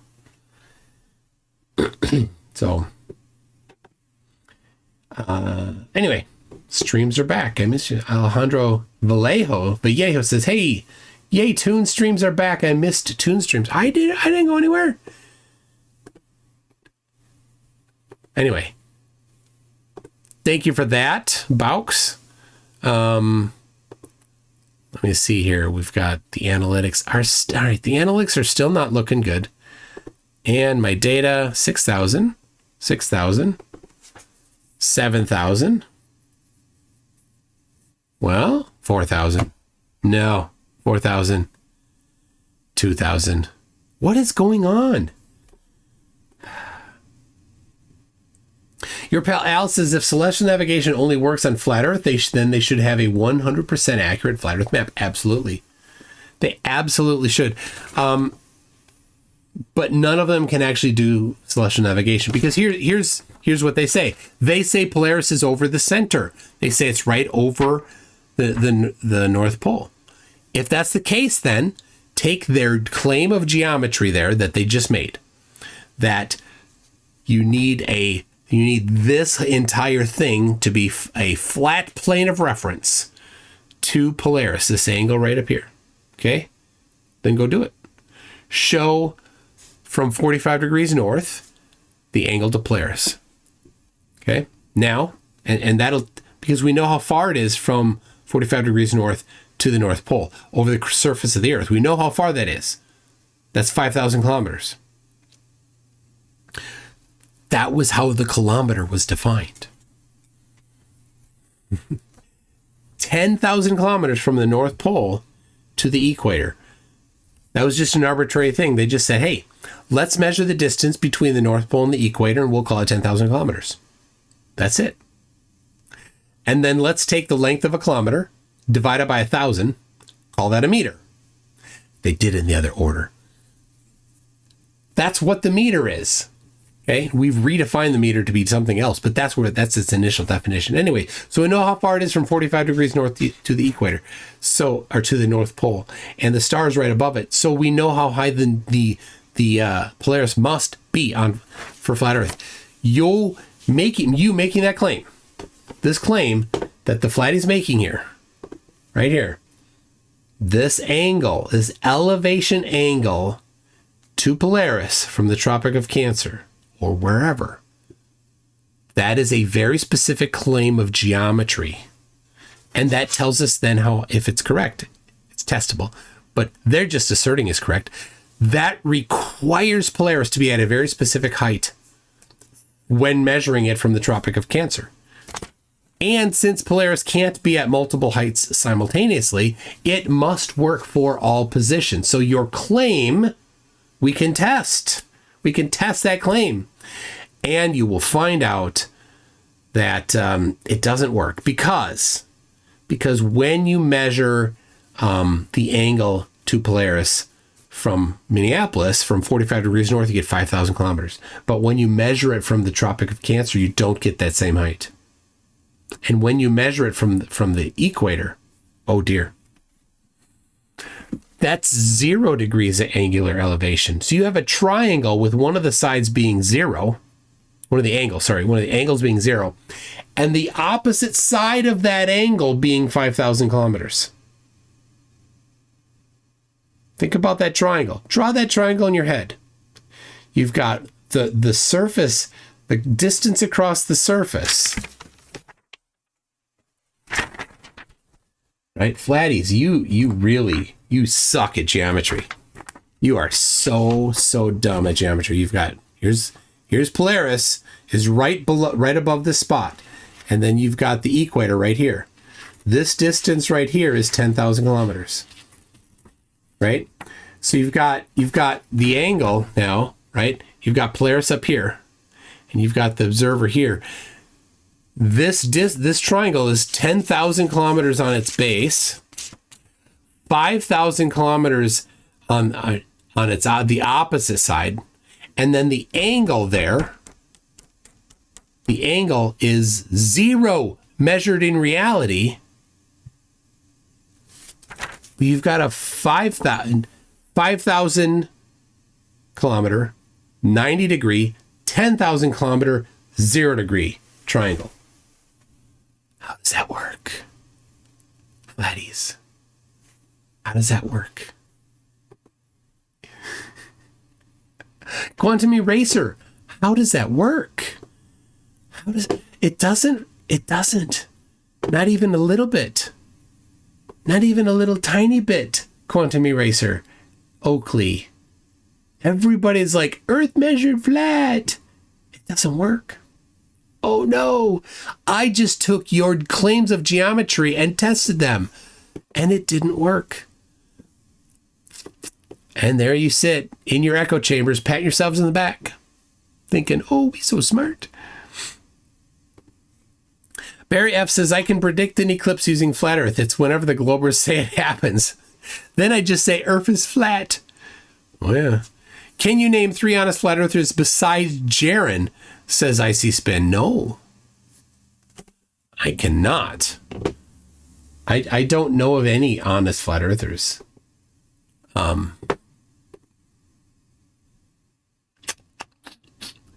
Okay. All right. Well, let me do this. I'm going to end the Zoom call to see if that does anything. All right. That's done. So, stream. No. So I'm checking to see if there's anything else taking bandwidth, but I have one more thing I could try. One more thing I could check. Since I stopped Zoom, means I run Zoom all the time, so that shouldn't be it.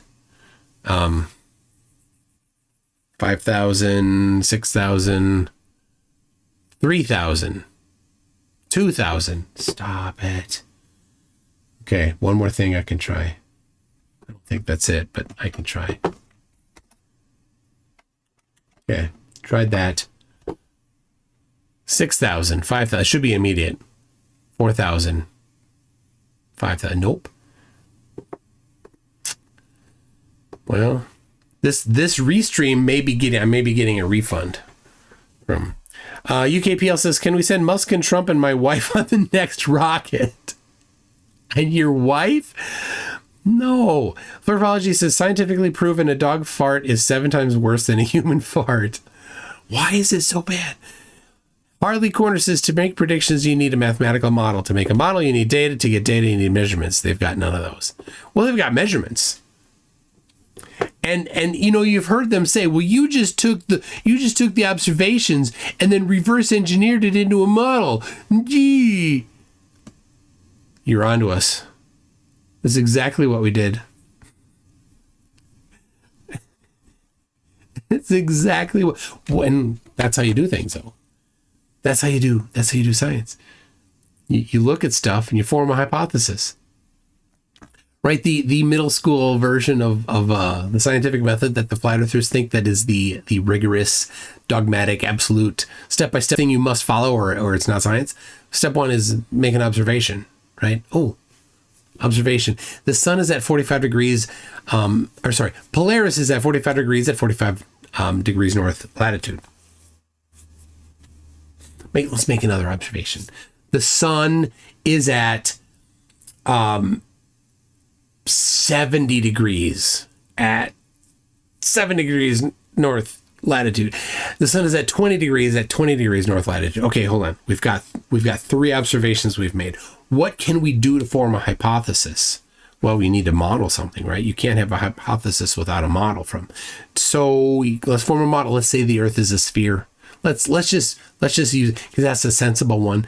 And those 3, oh look, those 3 do work. Okay, so our hypothesis is our model, and we're working. We reverse engineered the measurements into a model. We're good. Now let's make a prediction. Prediction is, at when you do the actual geometry, at the equator, Polaris will be at 0. Go there and look. It's 0, confirmed. Seriously. All right, how you doing over at TikTok? Looking like it's not very good over on TikTok. Anyway, I think this stream. Oh my goodness, another. All right, things are lining up bad today. So you know what I'm gonna do? I'm going to say thank you to everybody, and I'm going to do an outro song here that's brand new. We got Flatzoid the pole dancer. Thanks to Conspiracy Music, not the Conspiracy Music Guru, idiot guy that's a flurf, the other one, the good one. So anyway, everybody, thank you very much for joining. Tomorrow, I will be, I have some plans, and I may just cover the Godfrey video. We'll see. Anyway, everybody, we'll see you next time.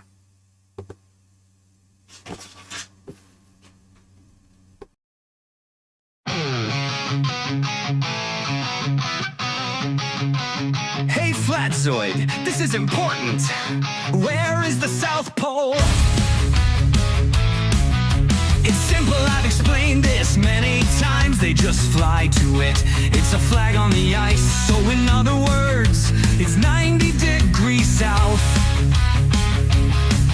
Just to let you know, it's a grid system. It's at the ceremonial South Pole place.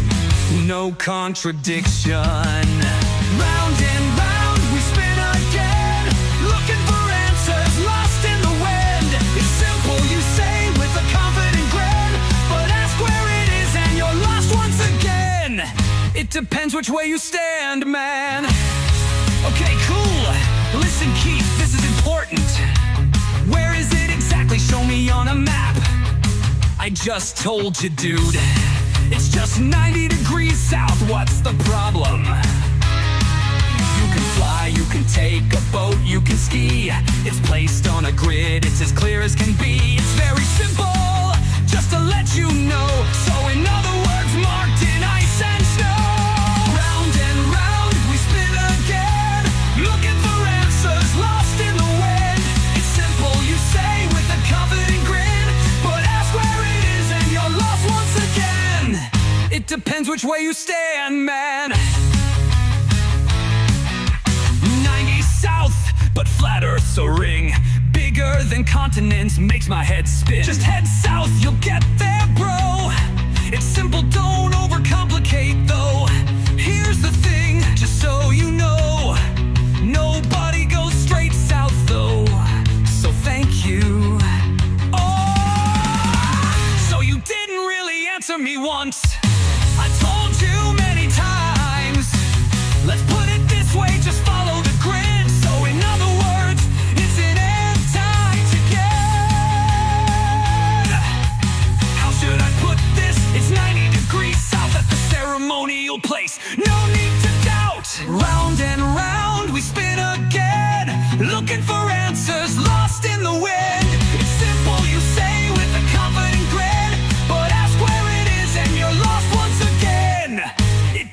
which way you stand, man.